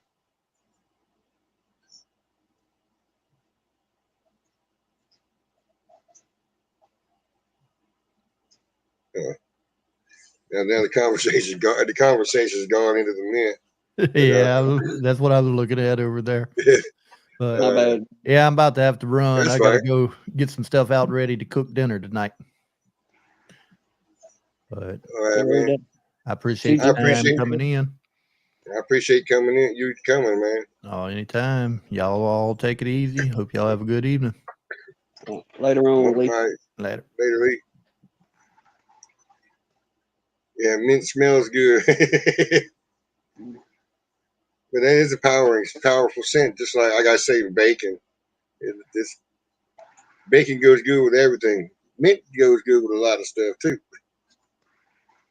We planted peppermint and spearmint last year in front of everybody, and now I couldn't tell you if that made any difference planting it down there, but I don't know if you like sticking it in your drinks or something like that. Having fresh peppermint around would be an added bonus, and I don't see where it would hurt by no means. But Well, you were talking about how you think the soil is acidic where you're at, and I was wondering if there's a way to change that pH level in that soil around them hives to see if that would slow some of it down as well. You know, make it more make it alkaline, or drop raise the acidity level, or lower it to where the larvae couldn't reproduce well. we got a pH tester, and I forget what it was. I think it was around a 7.5, I think. As far as the acidic level on there, or I could be wrong. Either way, it was real high as far as being acidic. And I've tried, just like we enjoy, especially this time of the year, whenever we go to getting in the spring, we enjoy going around to the little nurseries and getting different flowers and plants and putting out in our flower beds and things like that. We have a heck of a time trying to, I guess, maintain that equal pH level in the ground. Well, once again, me and Hannah was talking earlier today, looking at our plants out there, and I said, you know what? I said, we're gonna get some fertilizer this year, because last year before last, I hit everybody hard with some 5, 10, 15. Then about 3 months later, I had come back and hit everything with some ammonium nitrate. And they did good for about a month and a half or so. Then everything kind of started idling back to where it usually is, to, basically saturate the ground so they can just get plenty of water, and y'all go from there. Hey, yeah, David. Hey. Let's see here. Oh, well. Virtual background. None. That's what my background looks like. I was just trying to figure out what that cabinet behind me was, and it's like, oh, that's what it is. So, yeah, I thought I'd just get in here and show my face. I see you in the chats a good bit, with Bob and them. Yeah. So I don't know. I don't know if I've ever seen you on a live. I mean, it's just other than the chat side. I went once before on Bob's chat. And Okay. oh no, it wasn't on Bob's chat. It was on Ricky's chat. Oh, okay. Ricky's live. If you noticed my my virtual background,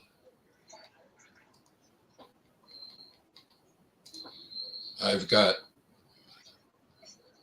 one. I've got 6 long hives, which Ricky says is probably more than he has.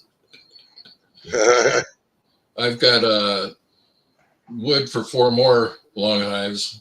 And then I'd forgotten that I'd given some logs to a fellow beekeeper locally to me about 2 miles away that has a sawmill, and he's got the those logs cut up into 2x12s. So that means I've got even more wood I can use for long hives.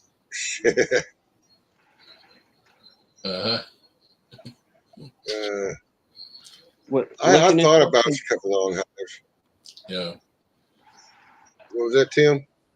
I would say looking at his conditions there in the background with all that snow, them 2x would be some sure enough help on some insulation on them long hives. They are. I don't know if I can adjust this. There we go. Okay. One way or the other. Yeah. But that's not how it looks today. I mean, it was almost 60 out today or yesterday. It was in the 50s today, which is nice. The bees are out. I do have some substitute pollen that they've been hitting, and a little bit of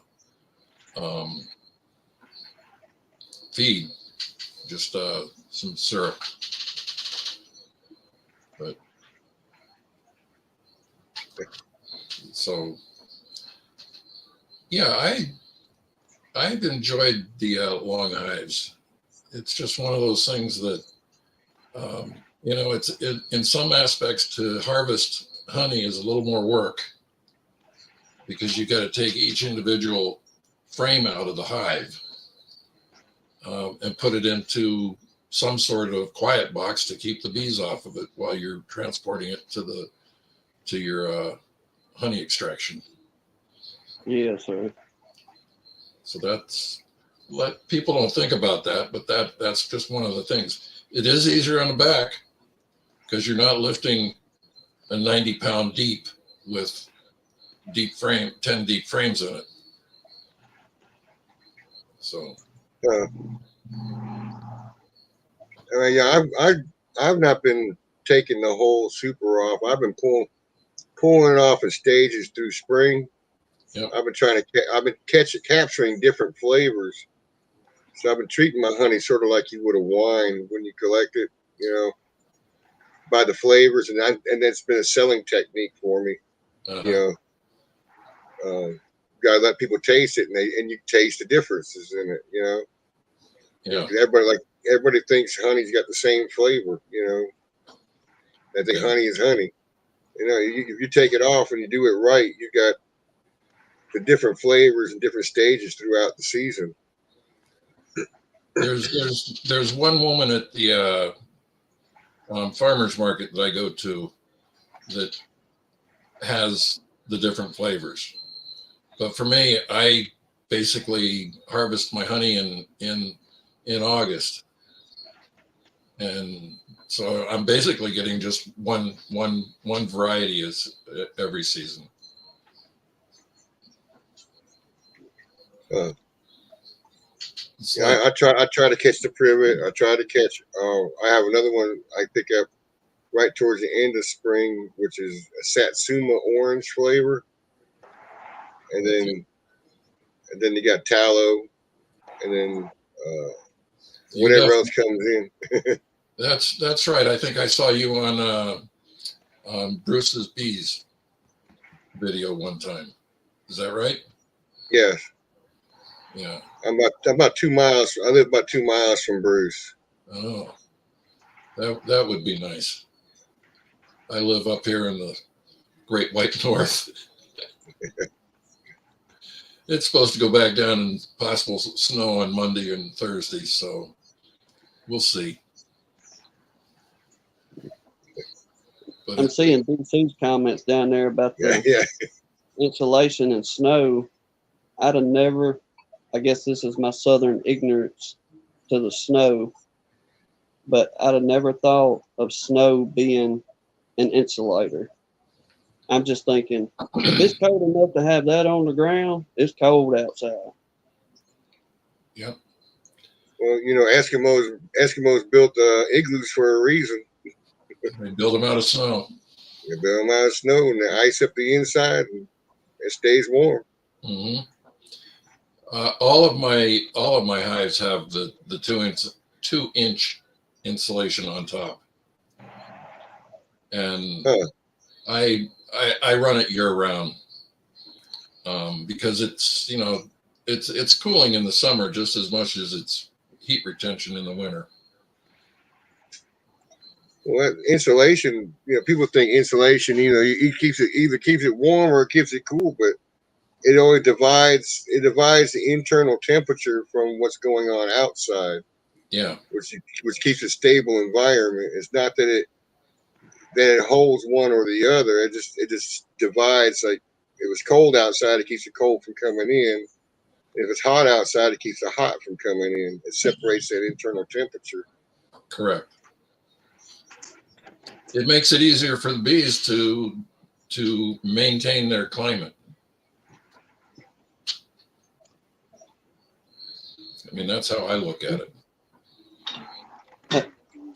Ed, I've got to jump off for a minute. She's got supper ready to go. But if you're still on when we get done, we'll jump back in and holler at you. All right, then, Tim. Have a good evening. All right, David, it was nice to meet you, brother, and hopefully we can Yeah. holler at you again sometime. Nice. What is your first name, Gunline?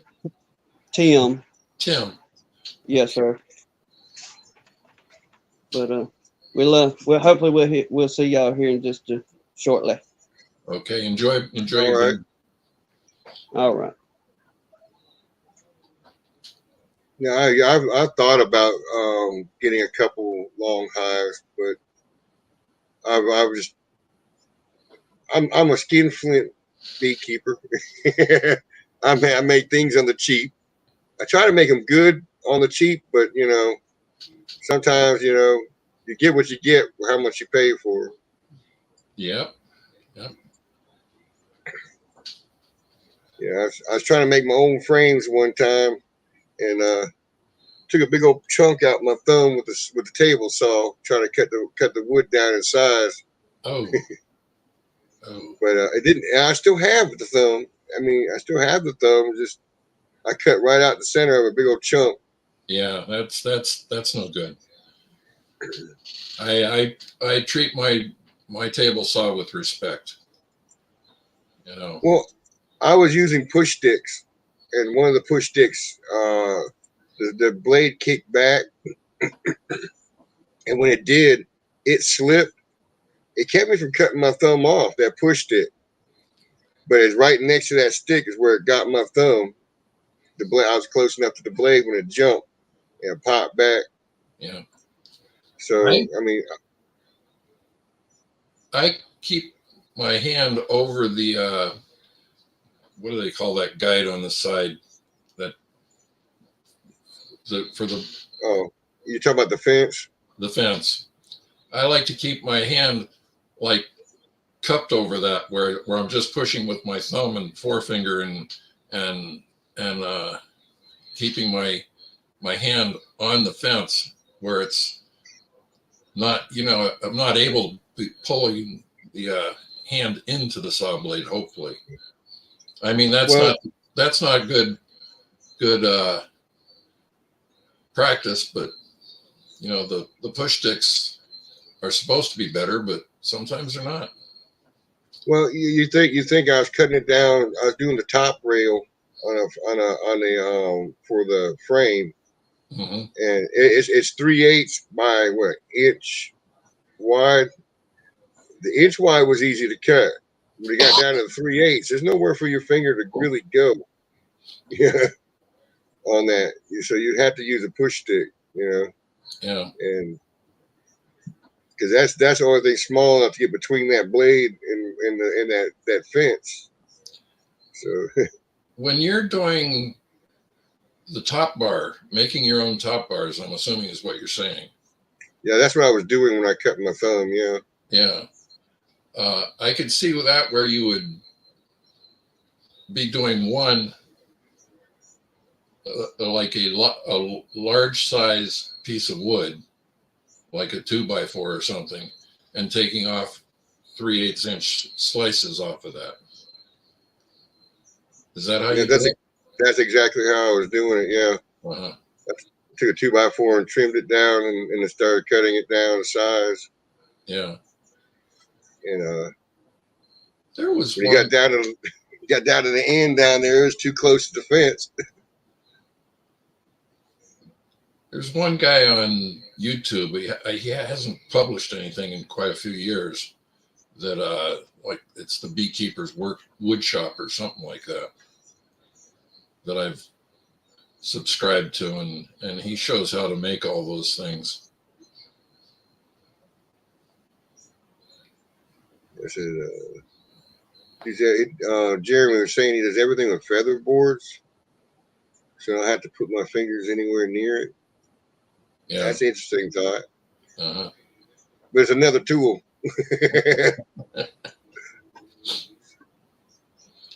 Yeah. I don't think I would do the usually with something like that's 3/8 of an inch like that. I'll go halfway through the board and then flip it over and do the other half of the board, so my hands aren't getting anywhere close to the saw blade. I think the only thing on the table saw I really have a problem with is a full sheet of plywood. Oh, I hear you. Yeah, you got to try to balance that. You got to try to make sure everything around is level. To be able to, at least high enough to keep it from sagging and biting that blade. When I go to like Lowe's to get my plywood, if I have something that I'm going to be cutting it down to, I'll just have them do the cutting there. They have that big sheet cutter. Yeah, I was trying to get him to cut one sheet one time to carry home, and because I didn't have my truck, I was in my SUV, which is not a big one. It's an 840 Chevy Equinox, so it's not a big SUV. So I was gonna have him rip it down to the height I needed, and then split those in half. And they're trying to tell me, well, we can't do that. That's a project. That's your project, not ours. So I ended up having to cut it in quarters, and got away with it that way. But it was crazy. I mean, they'll cut it, but if you have too many cuts, they say, we're not doing your project for you. So I mean, it is what it is when you do that. Like I tell you, I try to do things on the cheap as much as possible. Yeah. I'm not a rich man either. I live on a fixed income. Yeah, my bees haven't started. They just started producing, so hopefully next year they'll be able to provide a little. I'll be able to provide a little better for them when they start producing more honey. Yeah. I'm hoping to get a minimum of 1,000 pounds this year if everything goes well. If not, I'd like to get more. But how many hives do you have? I'm at 12 at the moment. I did 2 Terranol splits in the last few weeks, so I had 10. Uh-huh. And I ended up cutting those two of the 10 down in size to try to get them to build back for honey. Yeah, I have 14, and I was surprised. I went through on the first of February with my little borescope and found about 10 or 11 of them still showed activity. And then when it got warm out, all 14 are still showing activity. So it's like, right at the moment, I'm looking at 100% survival, which would be wonderful. I haven't had that in a few years. Like I said, I've not in 3. I've been doing it 3 years. This is my 3rd season coming up. Yep. I've not lost any bees in my yard, to death, Hmm. or starvation or anything.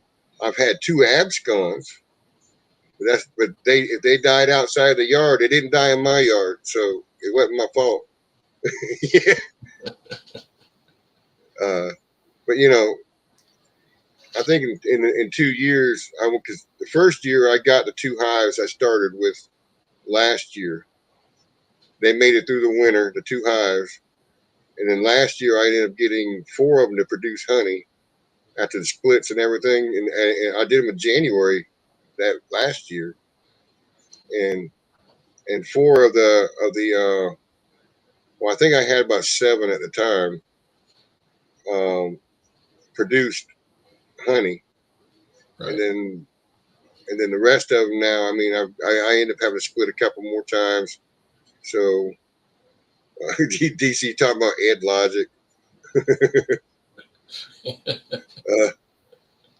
Yeah, I do some. I might do some crazy stuff because I start talking about splitting early like this, and people are like, "You crazy?"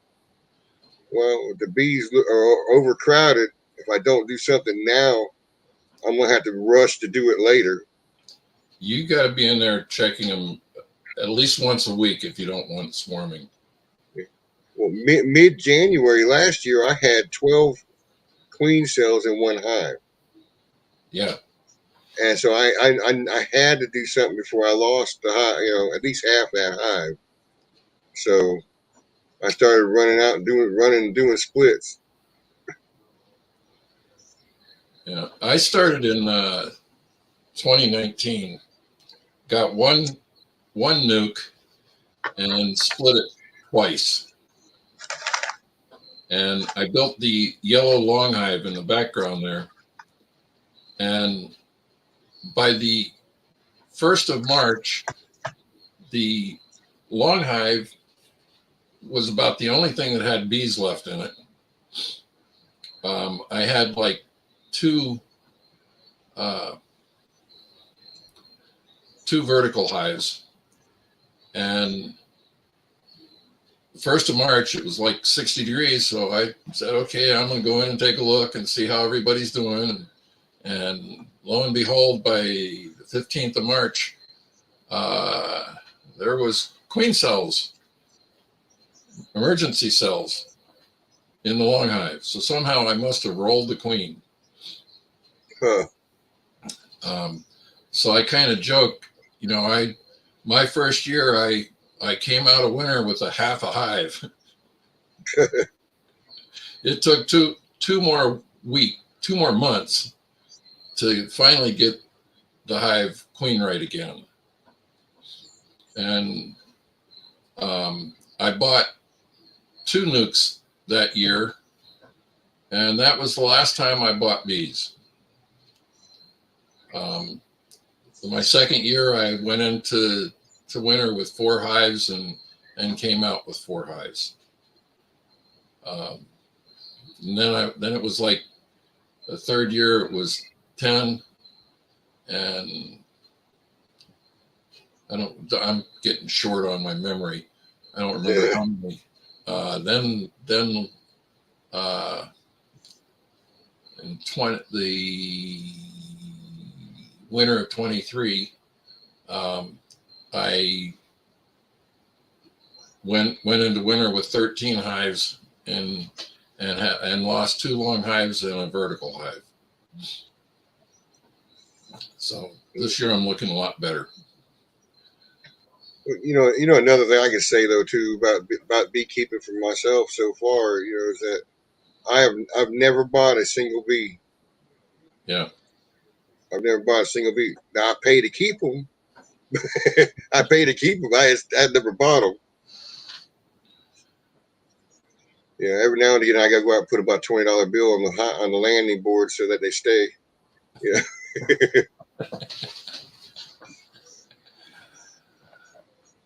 and that joke's not copyrighted, so. Yeah, it's like, you hear about people building swarm traps.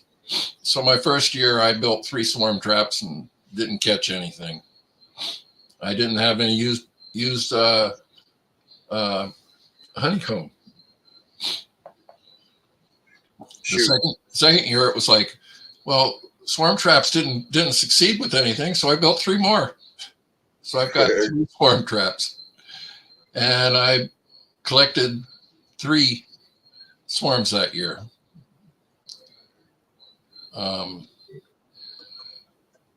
3 swarms, yeah. And the next year, I got 1 or 2 swarms, and then last year, I didn't get any out of my swarm traps, but I was using the swarm traps to house the swarms out of my own apiary. Huh. At least you weren't. You're catching what you were trying to catch, what you were losing. Right. One year I had a swarm fly across. It was leaving, and I saw it flying right across the top of our house and across the field on the other side of the road. And come to find out, there's an Amish beekeeper, Abe Yoder, that has one of those little apiaries sitting over there, just about 500 feet from my house. Mm. So that's interesting. Yeah, I've got. Yeah, I talk about being a student to give you an idea sometimes how far I'll go with stuff. My first swarm trap, I got the coolers that they ship fish to fish market in. Okay. That was my swarm trap. I put it out in the woods on a big old log and let it sit there. And that's where I caught my first swarm in that. It was funny. There's a guy on YouTube called the Bee Catcher. He hasn't put up anything lately. It seems like he was doing something 2 years ago and he's gone quiet. But he also has a video on how to build a swarm trap. And that's how I got started with building my own swarm traps.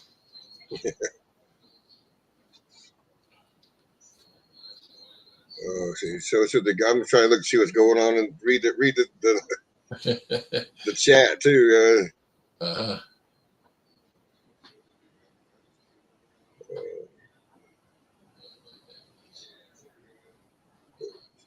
Huh. I should go turn off the TV in the living room. I'm hearing an echo. You probably don't hear it. I don't hear it. No. Yeah. Hey, Joey's here. Joey. Joseph Rawls, yeah. Yeah. Somewhere in there I got a link if Joey wants to come on. I think I put it up there at the beginning of the stream. Yeah, it's still there. Yeah. I just turned off the muted YouTube. Yeah. Otherwise, you'd be hearing the echo here. Yeah, I see the link still up. I got YouTube in the background too. Yeah. I usually do that, try to keep track of the conversation somewhat.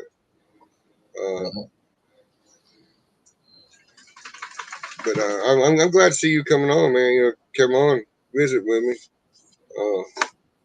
And I before I get too far along here in this, I've been going along. I forgot to tell everybody, whoever, I know most of the people here are probably subscribed to me, but thanks.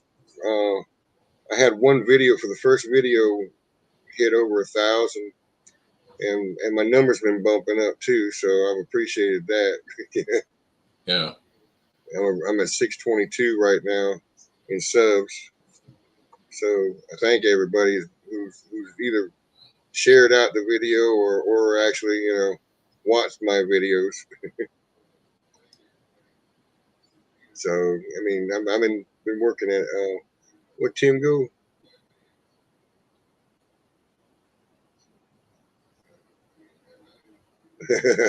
Yeah, I'm bringing this one up here. Tim made a comment. Yeah. I think he's still watching. If not watching, he's still listening. Yeah. While he's eating, he's being polite. He doesn't want to see. He doesn't want us to watch him stuffing his face. Yeah. I think, you know, I tried to find for the longest time a spot to be able to put a live in and do a live. It's been, you know, I've been watching other people and stuff. It's like, man, all the slots that I would try for are usually full. That's like, well, okay. Yeah. So maybe Saturday. Saturday at 5 o'clock, I started looking at the analytics, and it says people are watching or on most of the time, right around between 4 on through till late in the evening. Yeah. I said, well, that seems to be a 5 o'clock would be a good spot to go because an hour after they're on, flipping through and probably tired of what they're looking at. So maybe they come in and watch. Hey, Mike. Mike was on last night. Yeah. On Sawmill Charlie's live chat. Yeah, Charlie took up my Friday. The Friday I wanted.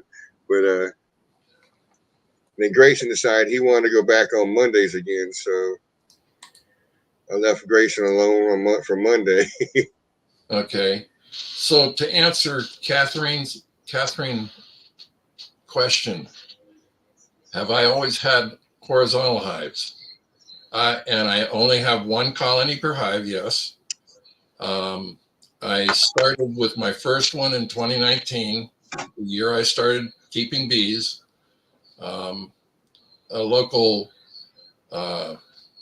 seller for Better Bee had said he was thinking about making a long hive, and so I went ahead and made some myself. Made one. The second year, I made that one that looks in the back there that looks like a barn. And then the third year, I didn't make any. And the fourth year, I made 4. And the fifth year, I didn't make any. So I've got the woods and just need to get the motivation to build 4 more of them. Yeah, my problem is finding motivation. I do a full-time job and I do the beekeeping, and it's like, and then now I've got YouTube running, doing stuff with YouTube. It's like finding the motivation to go and build stuff is really hard to do. Yeah. But my whole plan on this was to be a retirement issue, you know, to cover me as some, you know, supplement income. Yeah. Is what I decided I was going to try to do, and I got about 9 more years to work on it, see if it works. Yep. Is there anybody in the backstage? No, I don't see anybody on backstage. Okay. Anybody can come in if they want to. Yep. Tell us what you're all doing for preparations for the spring and where you're at in your preparations, according to the environment that is going on. People think I'm crazy for splitting early, you know. My preparations for spring will be about April 1st, getting my swarm traps out, because we don't get the dandelions don't pop around here until May 1st. And I've every year I've taken a picture of when the dandelions come out, because there's like the whole field behind the house is yellow. And every year I look at my history in my camera, and it's always around May 1st. Huh. Yeah, I've got my red maples full bloom in the backyard right now. Yeah. And the bees are in it. I've got some, well, they call it winter jasmine. It's sort of like a privet, but it's a. Yeah, I was going to say, Mike's asking where I'm at. Mike, if you take Lewis Family Homestead and plug it into Google Maps, you'll find me in the middle of upstate New York. So you're like at the foothills of those mountains out there, the Catskills. I used to live up in the Adirondacks. I'm kind of like you would say in the foothills. It's like, I go 2 miles down the road and I'm 500 feet lower than I am here. So I'm at 1,000 feet in elevation, which is a lot better than when I was living up in the Adirondacks, where I was at 1,300 feet. But I wasn't keeping bees then. Well, I don't know if I could. I probably could handle the 1,300 foot, but it'd take me a while to adjust. I went to Breckenridge, Colorado for a weekend, and I was sucking on a can of oxygen all weekend. A can of oxygen. Yeah, they had canned oxygen. Oh. I got there and I felt like I had the flu and stuff, and they started giving me some vitamins, like emergency and stuff like that. So to boost me a little bit. And then I went to the store and I saw a can of oxygen, and they said, "Well, we're set elevation, and you're not used to it. You might have oxygen, what I call oxygen sickness, because you're not used to the thinner oxygen level at that height." And it actually helped. A little puffs off that can every once in a while when I felt drained helped out. Yep. So Michelle Tangway, I don't know if I messed that up, lives in northern Vermont. In a different life, I used to rally, automobile rally in New England, where I used to terrorize the back roads of Vermont, New Hampshire, and Maine. So you've been through Laconia. Yep. I used to go up to New Hampshire International Speedway before it became New Hampshire International Speedway, when it was Breyer Motorsport Park. And Tom Cruise was up there, and my giggle with that is I call him Brake Fire Cruise, because he set his Nissan brakes on fire. Yeah, I'm a biker. That's why I've ridden up in those hills up there.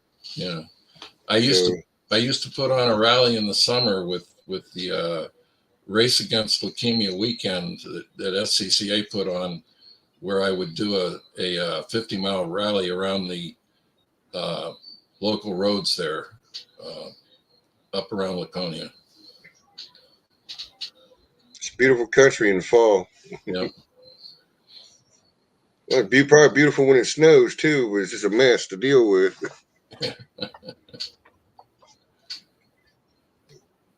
I love the pictures of snow when it's pristine and nothing walked through it or nothing, because when something walks through it, it starts getting nasty and mushy and. Yeah. You had said something about, with 12 hives, you were hoping to get 1,000 pounds of honey. Yeah, because I felt my calculations were around 1,000, because last year on 4 hives I got 400 pounds, and I don't think all the hives I'll have come when the honey flow happens are going to be matured enough to or pull enough honey. So I'm Yeah. just sort of calculating right around 1,000. It could be more. I don't know. You must have you have a higher yield than I have, because I got around 550 out of about 13 hives. Well, and a lot of people said that the national average is like 50 pounds a hive, and I pulled 100 Yeah. off of four hives. Yeah. And it could be because of the way I pulled it too. I didn't leave it all sit there and had to put another super form to go through. I was pulling it off and spinning it and putting it off and separating it out to when I pulled it out, which Yeah. may had something to do with it. It might be a high possibility. I'll find out this year because I'm gonna try to do the same thing. Yep. See what happens. Yeah. That 100 pounds to hive is quite an achievement. Yeah. I mean, I didn't think I was gonna get much, but then when I went back, well, I lost 60 pounds of it. One of my videos I have is called "How to Lose 60 pounds of honey and a extractor in one slick move." Yeah, I was outside extracting, and I had one of those tents up, a screened-in tent, because I don't have a honey house, so I was just doing it out there in the yard, with a screened-in porch. So all I had to do is run in there real quick and do what I had to do and take the stuff back out to the hive. Well, as I'm talking in the video, you hear this lightning and rumbling, the thunder rumbling in the background. I knew it had been raining earlier. I said, this shouldn't rain that bad now. It did a heavy downpour earlier. It's gonna be fine. It's gonna be a little bit of rain. My wife kept coming out saying, you need to get your stuff and get in. It's gonna rain. The rain's coming. And I said, yeah, I hear thundering in the background. So I said, it should be all right. Yeah. Well, it came downpour, and all the pores in the screen filled up. Then a straight line wind came through and caught that like a parachute, flipped it over, me over, the camera, and an extractor full of honey all on the ground, about 60 pounds of honey gone. So I've been through some stuff on it, trying to be cheap, but I don't have a real good place to extract right now. So I was trying to make something. Yeah. Do you use 9 frames instead of 10 frames in your boxes? I have 2 boxes that are 9 frames, but I know what you're talking about in the supers. Yeah. I didn't this year because I'm trying to get honey comb pulled. I had a couple boxes I tried it with pulled comb, and it did pretty good, but I don't have a lot of comb yet right now built up. Yeah. Dennis Barney is asking the question. That's why. Oh, okay. I've been reading the comments here when I can. So my honey shed is over my left shoulder, and it's an 8x12 at one end, and the shed's like 36 feet long. So that means that 28 of it is my wood shop. That shed in the background there, it would be on the right side of the screen. Well, yeah, the right side put out, that way over my left shoulder. DC's commenting. He's watched a lot of my videos. He says I have fight with the wind all the time out here. Fight the wind. Yeah, I fight the wind all the time. I'll be doing a video, the wind will knock my camera over. Oh. I always try to get out in the wind to do a video. It looks like it's the only time it's really good, with the sun being out and getting in the hive. Yeah. Then the wind comes. Then the wind starts building up on me. I just use my my cell phone. Oh, there it is. Samsung. Oh yeah. They do. That's mostly what I use. I have another camera, but I have issues with it right now. I had to get me an SD card reader to continue using it. Oh, So, one of these little guys. yeah, But you've got the micro one. See, the micro one goes in the end of it. yeah. That's what I use. The same thing. Yeah. And then it just slides into the laptop.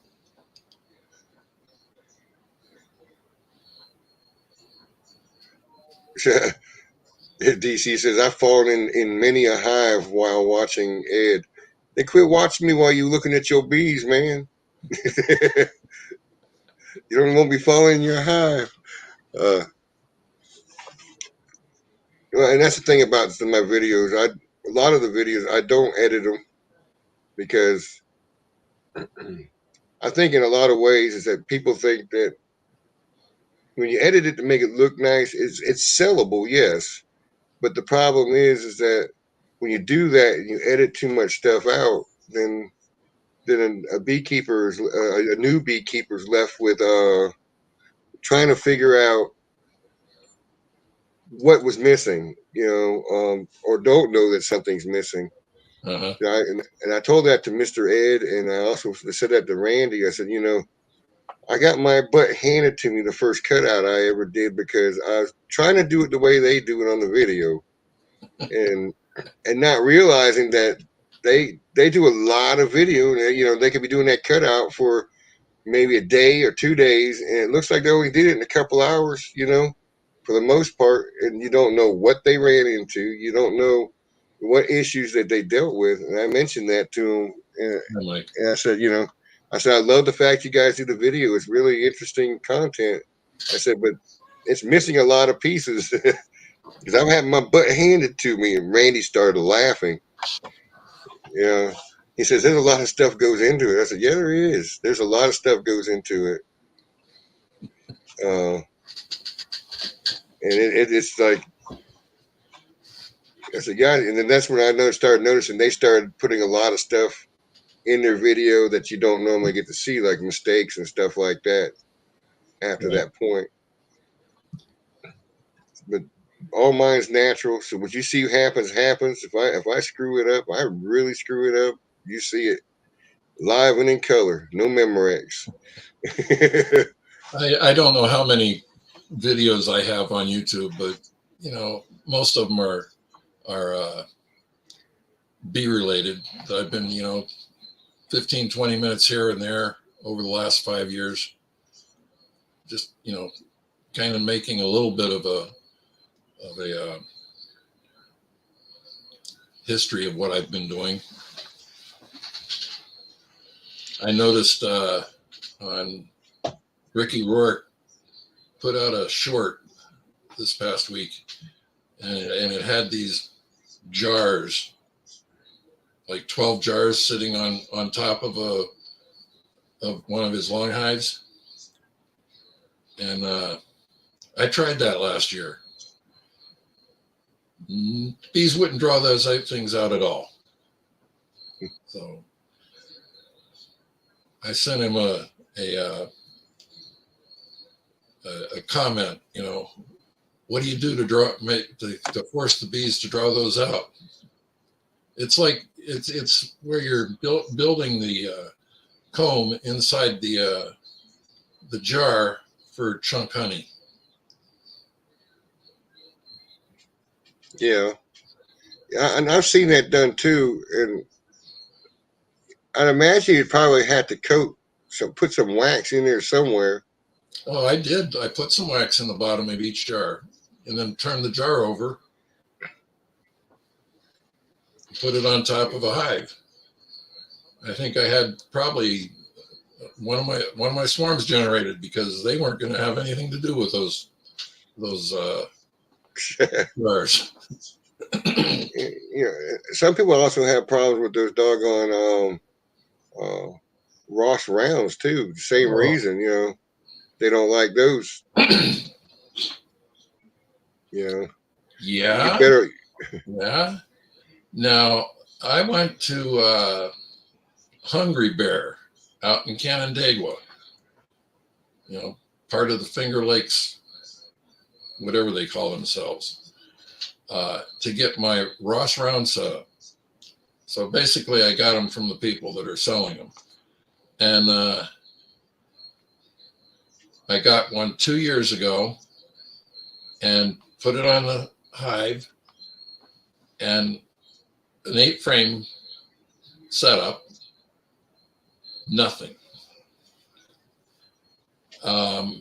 This past year, I got 8 more.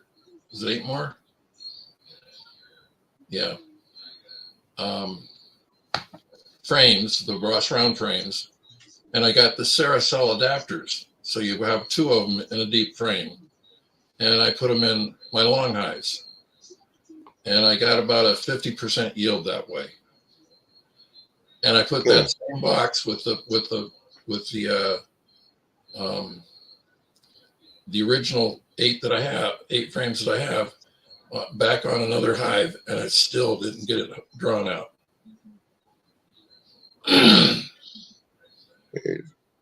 So how you doing, Mike? Not too bad. Not too bad. I was just getting rocked. Your volume was low, buddy. Oh crap. Well, it's a different camera. Sorry about that.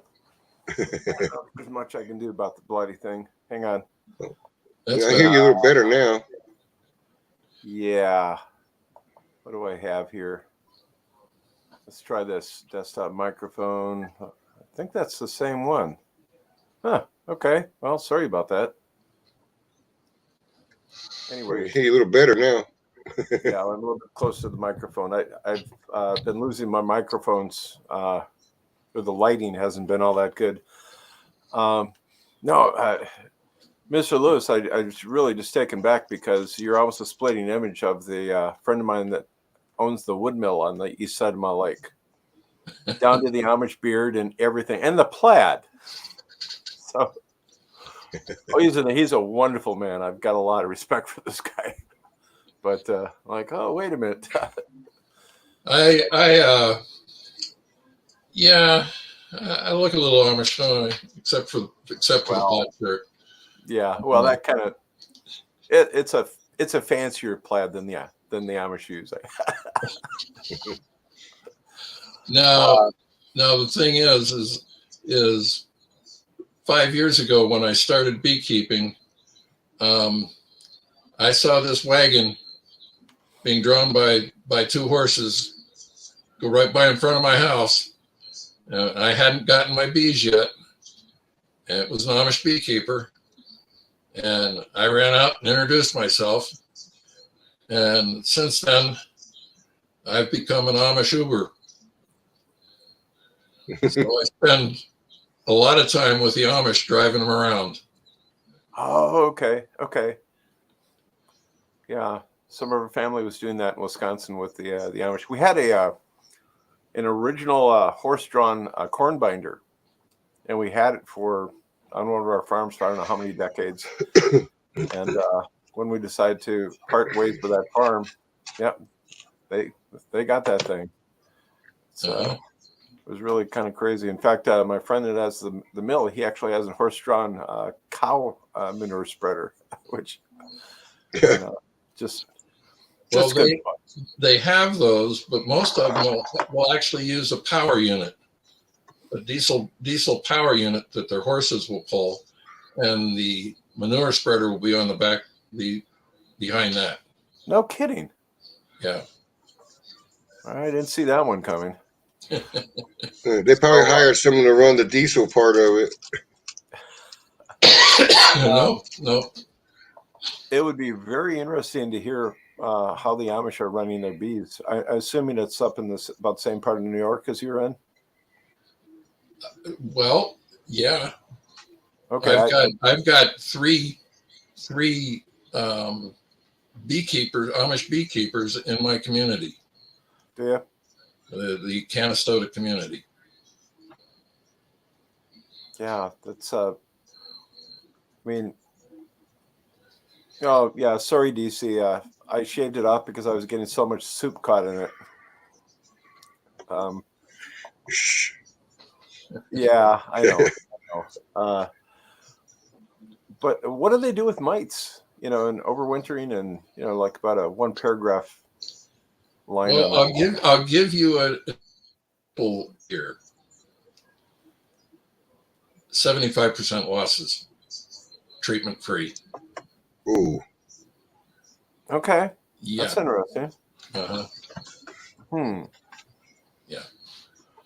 I don't know how they're doing this year, but they rebound every year. I mean, Abe was doing queen rearing. Abe Yoder was doing the queen rearing, and about 2 years ago he turned that over to Wayne Troyer, and Wayne Troyer is now doing the queen rearing. Last year, I took both Wayne and Abe over to Jack, who Betterby is all I can say is over to Betterby, and Jack lives just across the border in Vermont, and Jack was teaching them how to do artificial insemination. Wow. Yeah. Okay. Because Abe and Wayne want to control the genetics a little more than just open mating. Yeah. Very interesting. Yeah. I think That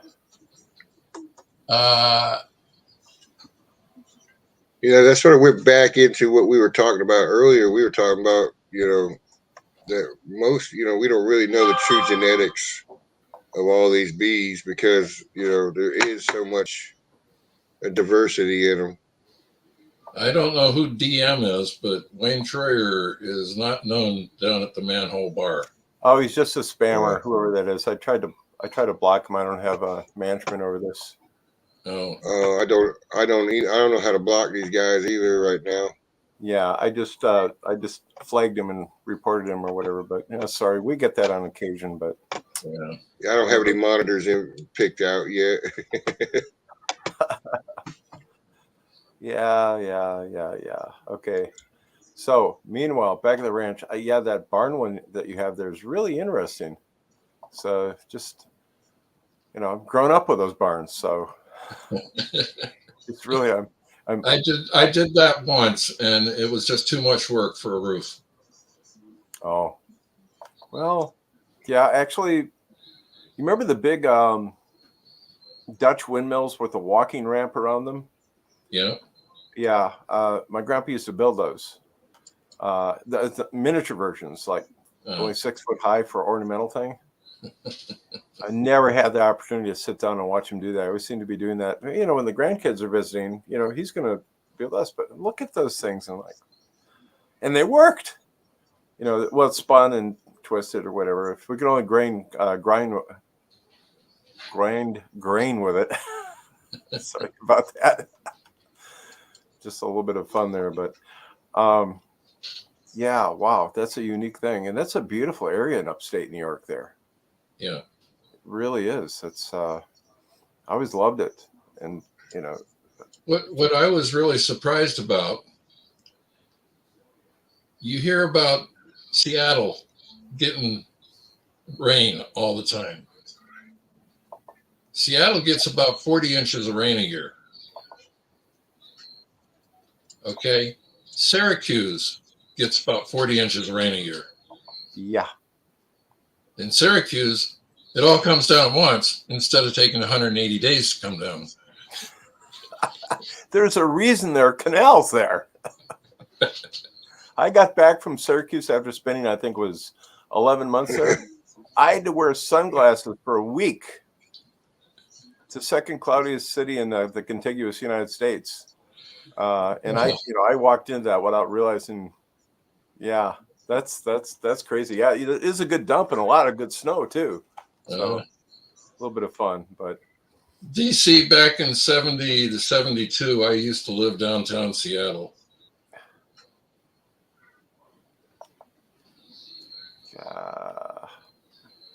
The heck? Can't quite figure out how to do that. What were you driving when you were doing the rallies? I had a Volkswagen Golf. You did? Oh, those handle. Yeah. I had a friend that did maintenance for racing up at New Hampshire International Speedway, and he did a few little things to the Golf, a little stiffer suspension and a mild cam. But I wasn't all that rich at that time, so No. I drove a 72 Opel Manta, and the only thing we really did with that was honestly open up the exhaust a little bit, and we had really doggone wide tires on that thing. I couldn't quite turn left and right quite as far as I used to, but it was good fun. When you said to the rallying and whatnot, I'm like, oh, come on, I gotta ask. And those Golfs, those things handled, and they were fast. yeah. And safe. They had a pretty good roll structure in them. They when I moved to upstate New York 20 some odd years ago, 21 years ago, 22 now, we had rented a Ryder truck to move stuff up here, and you know how trucks are. And I got back to Massachusetts and returned the truck and hopped into my Golf, and it was like, wow, this thing drives like it's on rails. Oh yeah, absolutely. By the way, Ed, I never did give you my deepest condolences for your 60-pound wind honey. You know, you're half expecting to see like Jay Leno walk off the side. We're just kidding, you know. And it wasn't a kid joke. That happened. No, not at all. And that hurt. Yeah, that's always a good brutal surprise. A little bit of wind come through, but I don't know.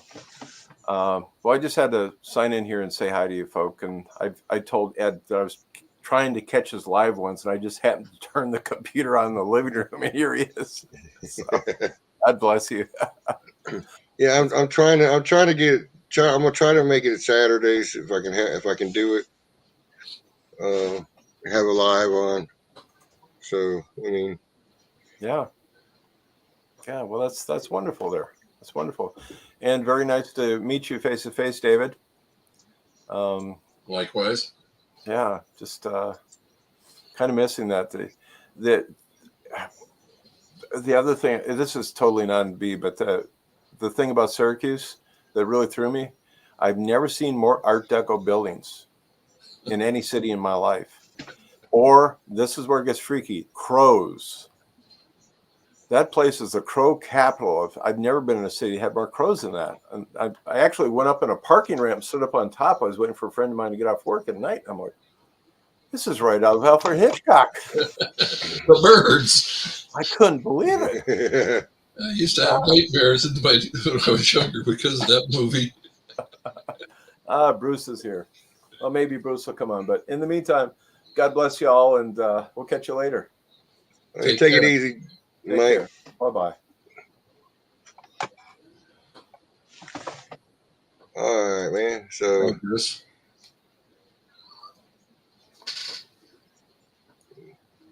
Yeah, Bruce. Oh, he's on there. I didn't see it. I just now flipped over to the YouTube side to see what was going on. I had to make a few people moderators because that spammer. Now I got to figure out how to get Nightbot, I think, or something to block those idiots. Because last time I ended up shutting down the things. I had no clue the chat because I didn't have any clue how to stop them. So I shut it down that evening. But now I added a few people as moderators in here. So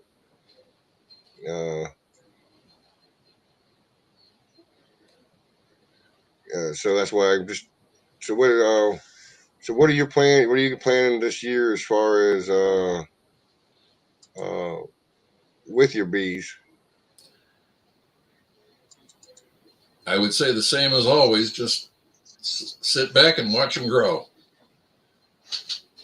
And if sit it's back and watch like them. last year, I'm going to have to get more hives. I'd like to sell whatever nukes I can this year. That's part of my plan this year is to keep my numbers, let it grow a little bit, but then go and sell nukes, try to make some money to go take care of the bees. Yeah. I have last several years I've sold bees to an Amish beekeeper in a different community. Huh. So you've been supplying the Amish? Yeah. That's interesting. I've been trying to find Amish hives to see, how well they stand up to the humidity down here. So that's what I am. I've been looking to try to find something because they don't have Amish down here. They do, but I forgot what they call the ones that are more Mennonite? They deal more with Mennonites. Yeah, they have some Mennonites. I think out towards Montgomery area where we're at near in Alabama. Yeah, I find it very interesting because with the Amish and the Mennonites, they all seem to have different rules that they go by. Like the local Canastota Amish community all have phones. They have phones for their business. It's not in their house, but but they have a phone for their business. I have more Amish phone numbers in my cell phone than I have English friends. Yeah, and I've noticed that there's been a change going on with the Amish. That they have gotten a lot more lax on some stuff. Some of them have. Yeah, it's sort of like when you go, you have fundamental Baptists, you have Baptists and Southern Baptists.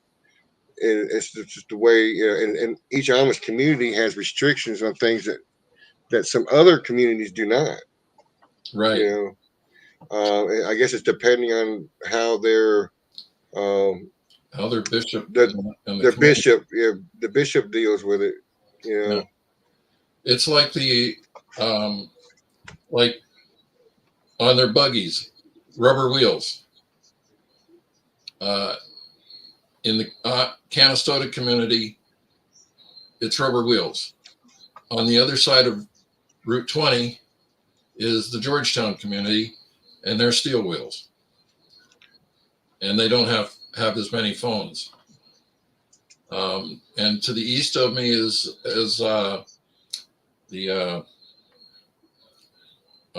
what is it? I call it the Augusta community, and they're kind of phoneless and steel wheels. Huh. I mean, there's in some, I remember seeing some. It was on a show on TV. I don't know how true it is because it was on regular TV. I don't trust everything you see, But they were talking about one community would allow you to have electric lights on the buggy instead of just reflectors or oil lamps. They were allowing the battery operated tail lights and stuff on the buggies. You should see some of the electric lights on the buggies. You see some of them, and it's like, what is that coming down the road at night? I mean, it's just so lit up. Yeah. It looks like some sort of alien transportation or something. Looks like a spaceship coming down the Yeah. street, huh?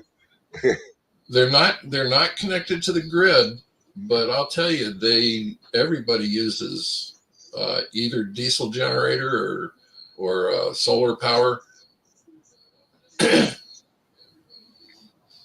Yeah, probably gotten used to getting some of that hot water to bathe in too.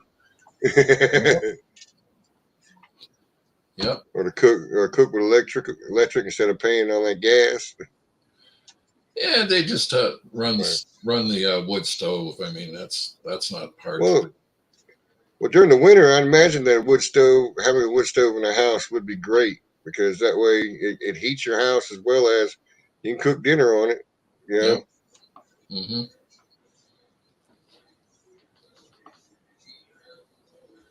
And Dennis is saying here, each community votes in their own rules.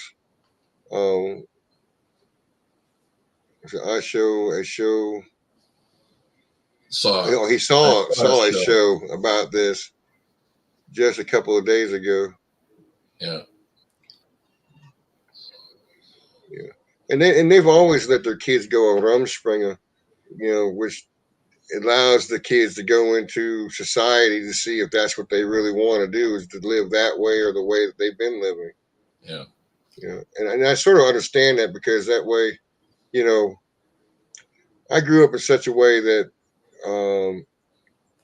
I was guarded from a lot of things when I was younger that I probably should have been exposed to, because when I got older and I saw what was going on, it's like, now you deprive me of developing a view about something or to perceive something a certain way that could alter what I think, or how I think.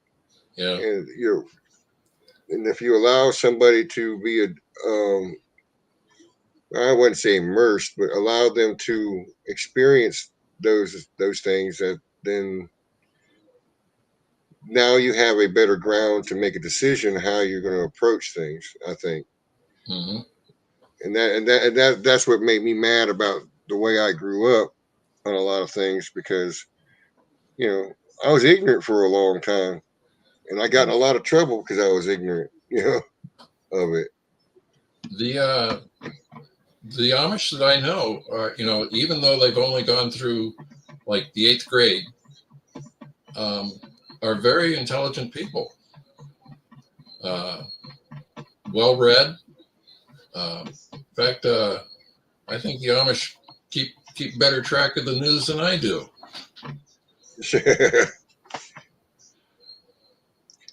I had to say they probably do better than me. I don't like getting into the news because it's too much junk.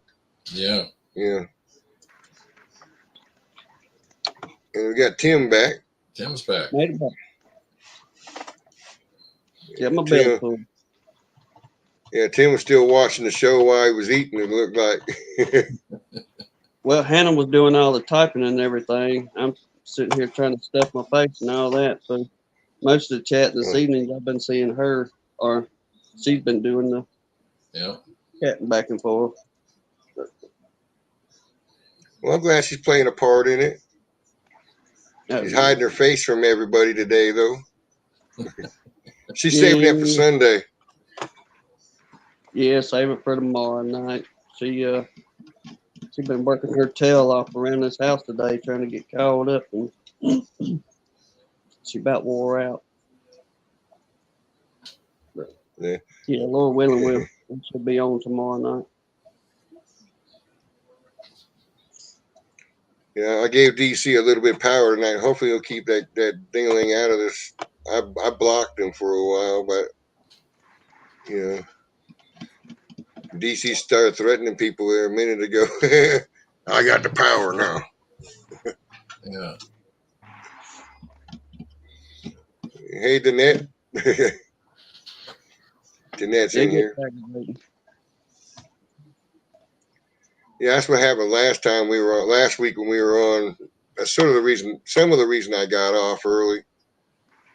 Then my wife was paging about wanting to get something to eat. So Time to go. so yeah, I'm surprised she ain't come out now because I ain't cooked nothing to eat yet. It's almost 8 o'clock. Yeah, she's gonna be coming out with a switch on your tail. Stay on here. I want to see that. Well, she already considers herself what do you call a bee widow. Yeah, because I'm always dealing with bees or on chats or conversation about bees. She's like, oh, whatever, Mm-hmm. Well, tell her to Now come out and enjoy the bees with me. Yeah, I told her, I said I had a new exercise plan for her because she don't like the bees. I said I'll go out there and take off the bees out in the yard, and you have to just keep running in circles to keep away from them. That's your exercise program. She says, you're a butt. You better watch out. Wait till she cooks supper. Yeah, I may not want to eat it. Mm-hmm. Couple drops of the eye drops, and I'll be in the bathroom all week. But shoot, I had Bruce on here for a little bit. I don't know if he still is or not.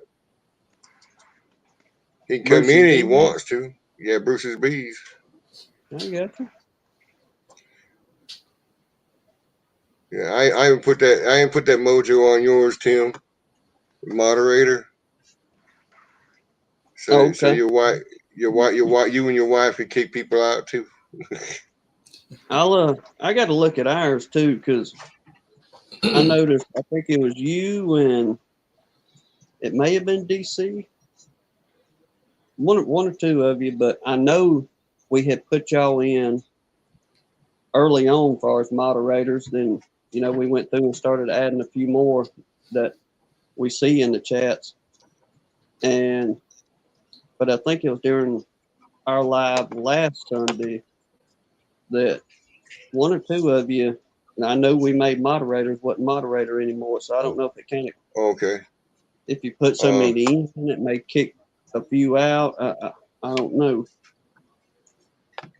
Yeah, I was just talking too loud. The wife paging me now. I had to go get my stepdaughter from work. Oh, my wife's going. Okay, she's gonna go get her. Okay, never mind. So, as a moderator, kicking people out, I don't know what happened, but when Nature's Image does the stream team, I can't communicate on chat. But when Bruce's Bees or Castle Hives, I can chat away all I want. So I don't know how that's set up, but Greg hasn't figured out why I can't talk on when he's hosting the stream team. I'm not Yeah, sure. it might be Nightbot. Something to do with their Nightbot. It's a program that runs in the background. I believe there's some channels that say they do a live and you're not subscribed that you can't comment, or you have to hit I forget what one accept button or something whenever you try to comment, that you have to be in within a certain amount of time or something along those lines. Yeah, and Jeff Orshoff does that when he's on. He has like a 2-minute timer so people don't overwhelm him with comments. Yes. All right, give me a minute, guys. I'll be back in a second. Okay. All right.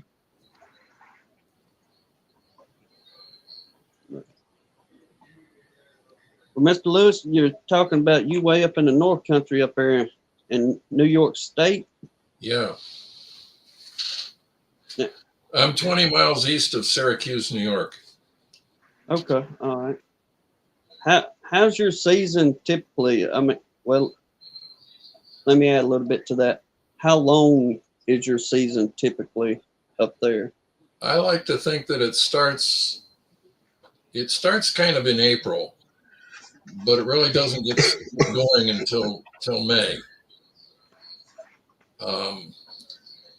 I would say that it goes through until it gets cold in October. Okay. So y'all get a pretty good stretch being able to, get you a little honey crop and kind of expand some. Yeah, yeah. I harvested about, I want to say about 550 pounds last year I heard that. Yes, sir.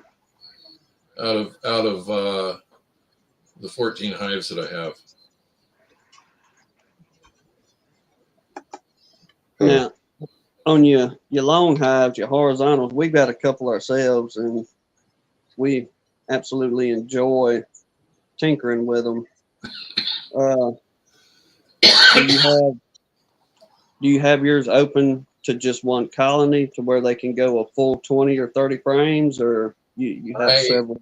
I'm a staunch believer in one hive, one colony. Okay. So yes, my original yellow one back there, I built with the 3 entrances, and that was the last one that was built with 3 entrances. I just have one entrance at one end. What I noticed with the bees is their brood section is usually right there at the entrance. Yes, sir. So, you'll get 12, 15 frames of brood, and then the rest of it will be honey out of 30 frames. So half of it will be honey storage. And that's what I noticed in my first year. And the bee barn all the way there, way in back there, has an end entrance where it's just like an 8-frame box. It's got a wide entrance on it. And that was the last time I did that. The rest of them have about I want to say about an opening about 3-4 inches by 3/4 of an inch for their opening. I have I have 2 inches of foam insulation in the top on all my hives, and it sits right down on top of the inner cover boards. I use 1x6s for my inner cover boards. I tried the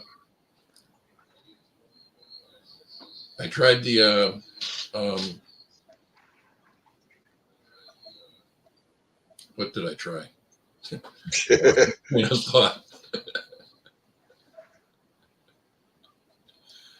As far as excluders in my long hives, no. The first year or two, I had the queen, would go errant and go down to the other end of the hive and lay a small patch, and all I would do is move that frame over by the brood frames. We tinkered around with a little bit of both. We've just got the 2, but one of them it's got 3 different entrances, like you saying you had done on yours. On the first one.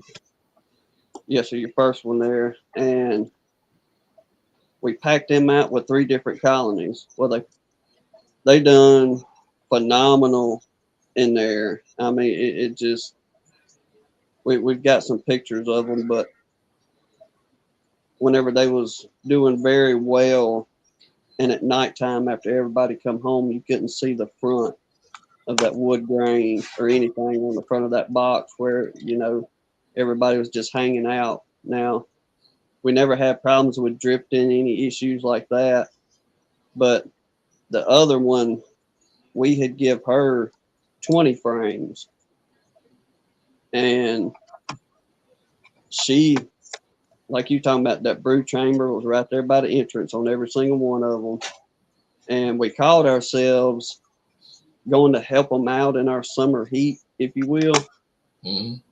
And we had put some wire mesh over it to where no robber bees could get in that furthest entrance. They had their main entrance to protect. And we was like, well, hey, look, it's going to give them good ventilation. You know, they'll be able to pull the air through, so on and so forth. And we let them go and didn't think about it too much.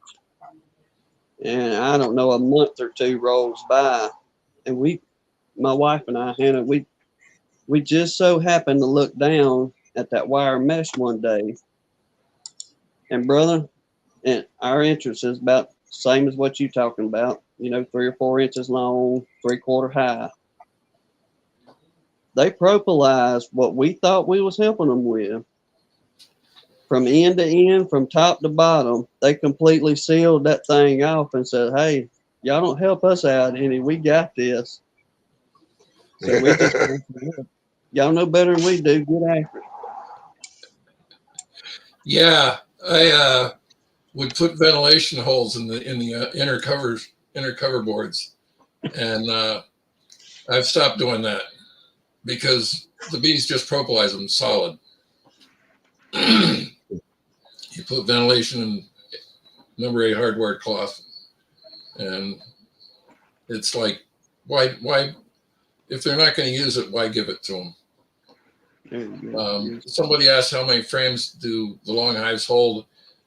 Somewhere between 30 and 32. If you're going by Dr. Leo's plans on for his long Langstroth hives.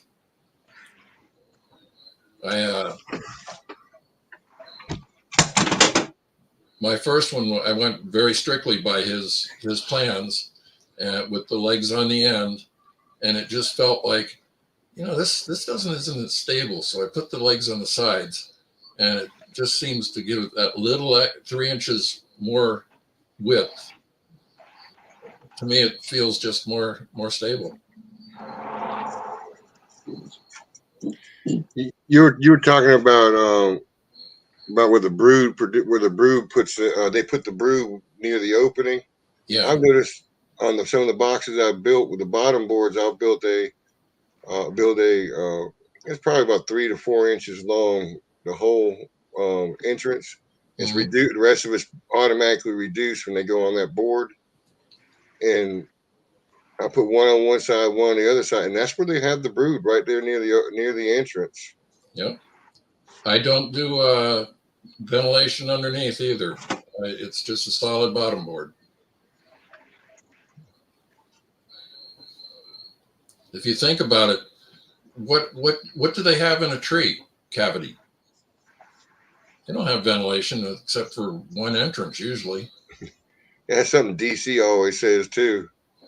He said they just got a solid bottom. Yep. They don't have extra ventilation. I mean, sometimes they might have, depending on where the holes are at on the tree, but yeah, probably 9 times out of 10, those are probably propolized. Well, I guess to that point as well, you think about it on the cutout portion. Look at how often them bees are right at the bottom of them tails on them rafters. And whenever your house is ventilating, unless you got a ridge vent, oftentimes that heat is coming down them tails and coming through, whether you know it's your preparated vinyl soffit or you got soffit vents up there. And buddy, y'all know how it is getting in the attic in the summertime. It gets pretty doggone warm up there. But then bees, yet they're still able to maintain dealing with all that heat.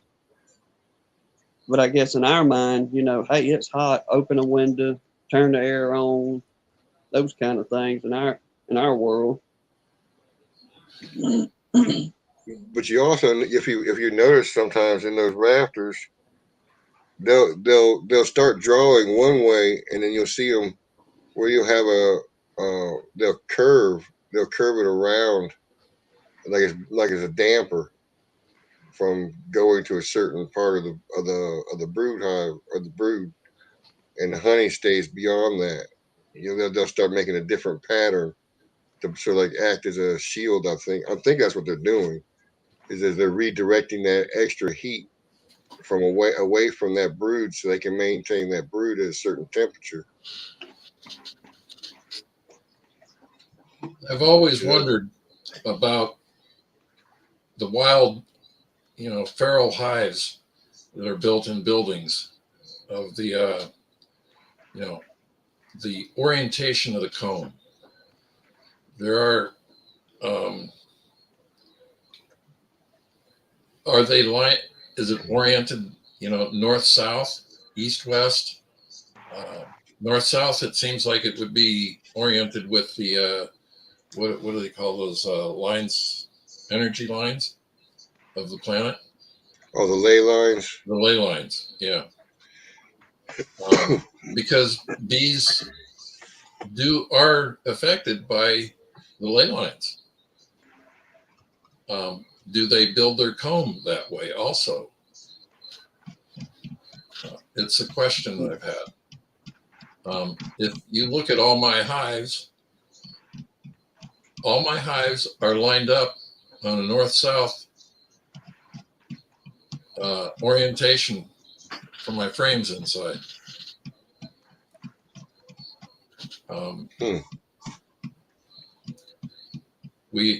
I had talked to somebody, and he taught us how to do the dowsing with the coat hangers, and it was like, well, it is a possibility. I had some issue with cross combing, so it was like, well, the ones I was having, the ones I was having issue with cross combing, they were on an east-west orientation. So I moved them around. I don't have as much cross combing now, but I can't say that it was completely eliminated. Yeah, I had to pay attention to that because I have some that are facing north-south, and I have some that are facing east-west, to see if there is a difference in the way they draw the comb. Yeah. That's what I was thinking, because we the same way. We got a few this direction, a few that direction. So I've never put those two and two together, but it'd be interesting to when I see put how. out when I put out my swarm traps, my bait hives, I like to put them in a north-south orientation, and that means usually the entrance is facing east. I mean, it seems like they work in any configuration. I'm just wondering if it will make a difference in the amount of the extra burr comb and cross combing. Mm-hmm. That's crazy. You see Dennis's comment? Yeah, agree. A heavy metal barbecue. Yeah, proposed a 3-inch vent pipe, just big enough for them to get.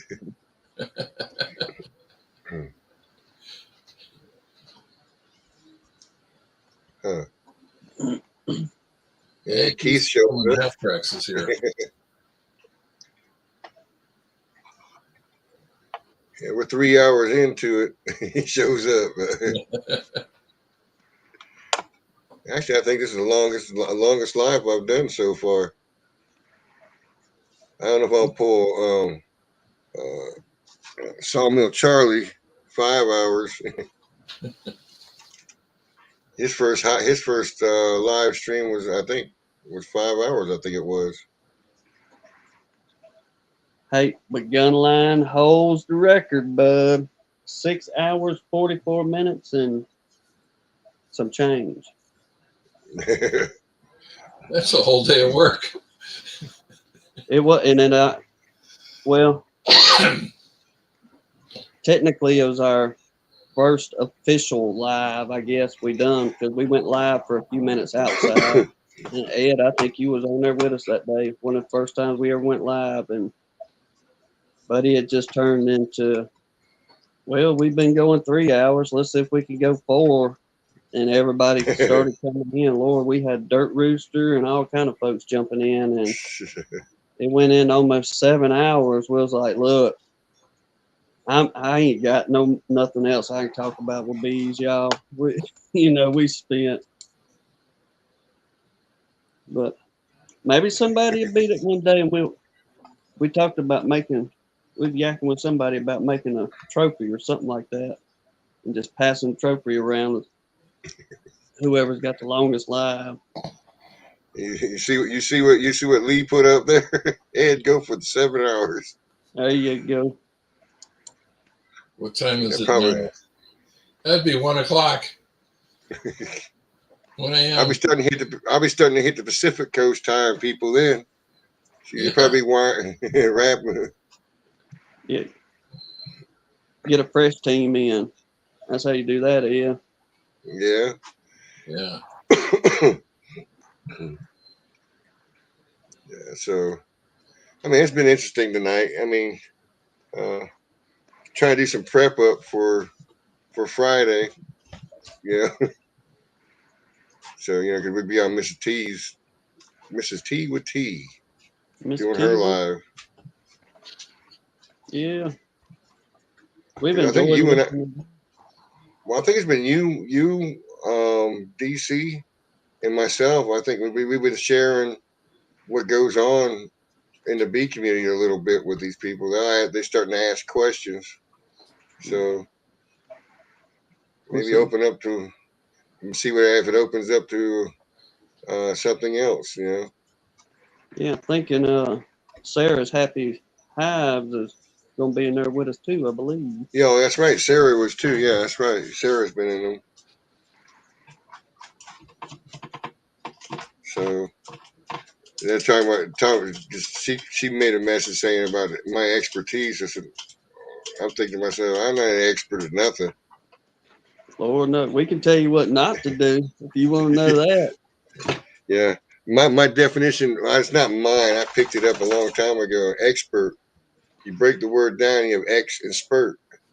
X is a has been, and a spurt's a drip under pressure. So That's I'd rather be in. I don't know where it came from, but I remember hearing it, and I was like, I'm never an expert. Lord, an no. unknown grip under pressure. Yeah. Yeah. So yeah, it's good to know a lot, have a lot of people you can talk to, but I'm never an expert. No, I keep moving to the left side of my screen. What's that graph or picture that shows the beekeeper knowledge, and all of a sudden you get the valley of Valley of Despair. despair, where he realizes, about 4 or 5 years in, he realizes he doesn't know a damn thing about beekeeping. I've just been lucky.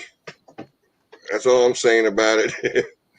Yeah, I made some mistakes that have actually panned out. Yeah. Yep.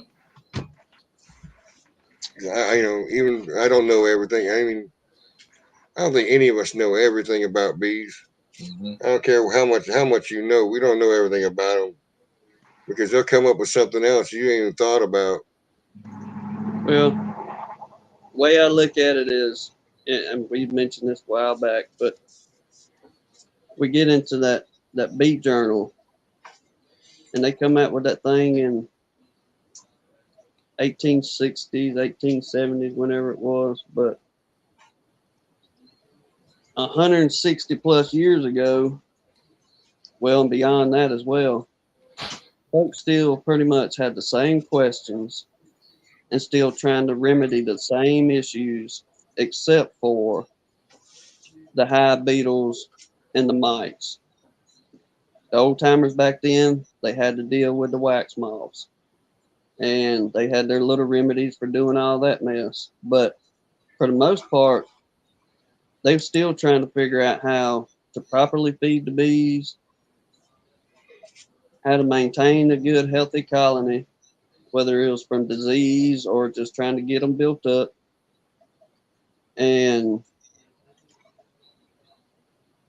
that's about all I got on that one right now. But we're basically in the same boat as those people were back then. The only difference we have is a little bit of the modern technology to where we can get down to the nuts and bolts on, you know, identifying the disease under microscope and things of that nature. So I don't know if mankind will ever be able to truly figure out these little insects.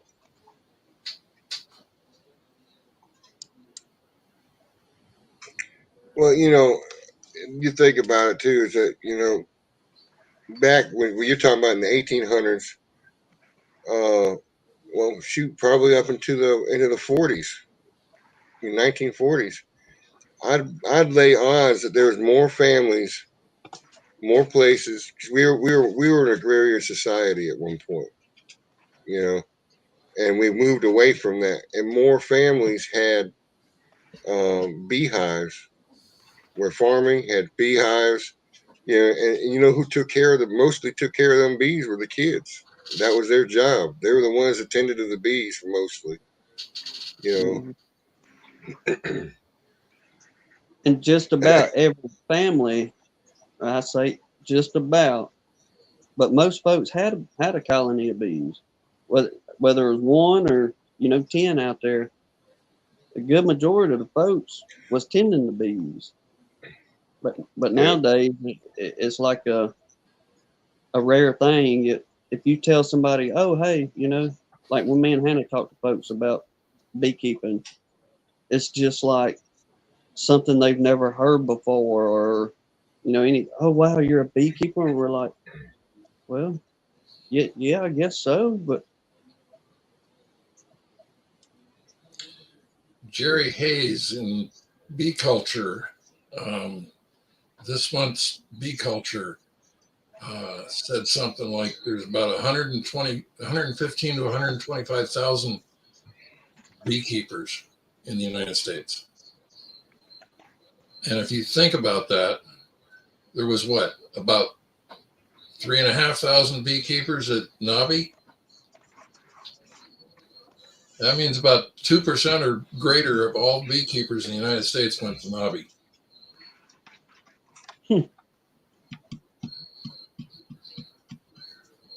That's crazy. Yeah. You look at the numbers compared to population. My mother never talked about having bees. And yet her father had an extractor. In 1960, when we were living in his basement, I used to play with his extractor. You get something that spins real fast, and that'll entertain an 8-year-old for a while. Yes, sir. Till they get hung up in it. Yeah. Yeah.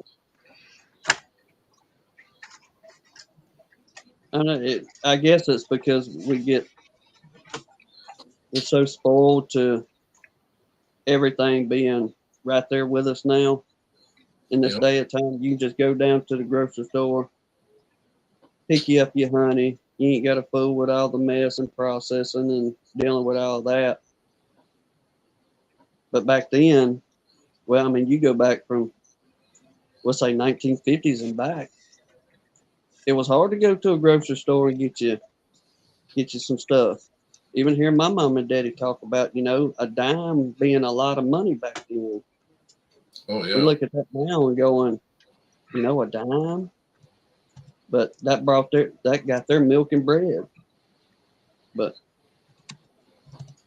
not no more. Shoot, I remember going to a store and buying a bag load of candy, one of the little beer bags, brown beer bags full of candy for 5 cents. Yep. You give the cashier 5 cents, and then they handed you the bag, and you filled up whatever you wanted, the hard candies, soft candies. You filled that bag up. Nowadays, you can't even get a piece of Now a bubblegum. nickel won't even get you a piece of candy. Yep. Or pay the taxes on that piece of candy.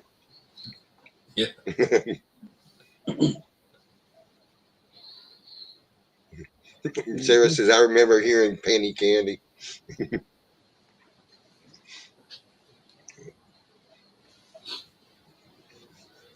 So, well, my wife went to go pick up my daughter. I think I am going to have to call it tonight. So when she gets back, some food's ready. You better get in there and get them pans a rattling, Ed. And I'm the one that mostly cooks all the time, too. I ain't nothing wrong with that. My wife's the chief bottle washer, and I'm the chef. I'm not going to go there on the dishwasher part. We'll save that for tomorrow. Who was it the other day?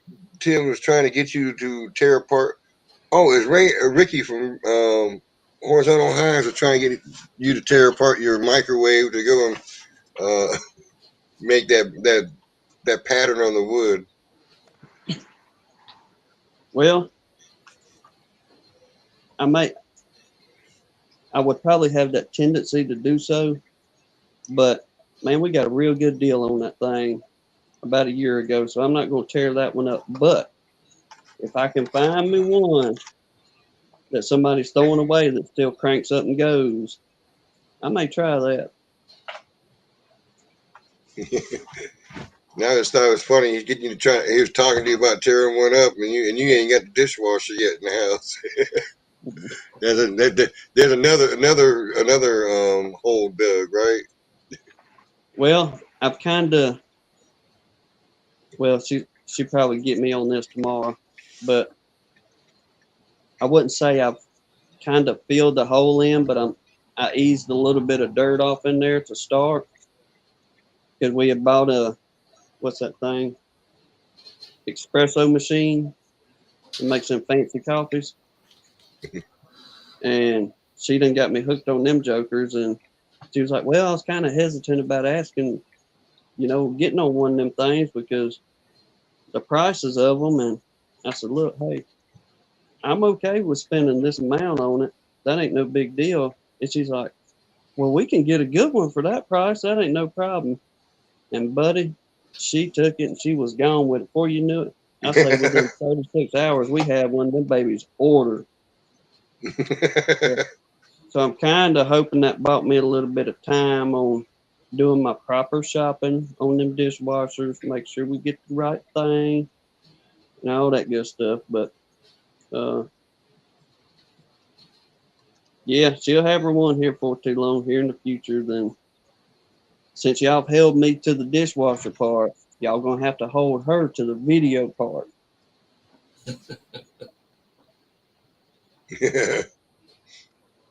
Well, she needs to start making videos again. Well, she said she's gonna do a video by herself, and I'll just be the cameraman. Oh, yeah. Well, It'd be plumber and electrician. And carpenter. Well, guys, I am going to shut down because Nice. I have enjoyed having you guys on. And look like Hannah pulled the dog or cat off your lap. Oh, yeah, knock his tail off. But all right, Ed, you take care of yourself. Mr. Lewis, once again, it was nice to see you. Nice seeing you too. So good night and have. Well, I'll just do my tagline. Shut the show off. Says be good, behave, and behive, and God bless you and your bees until we meet again. Thank you.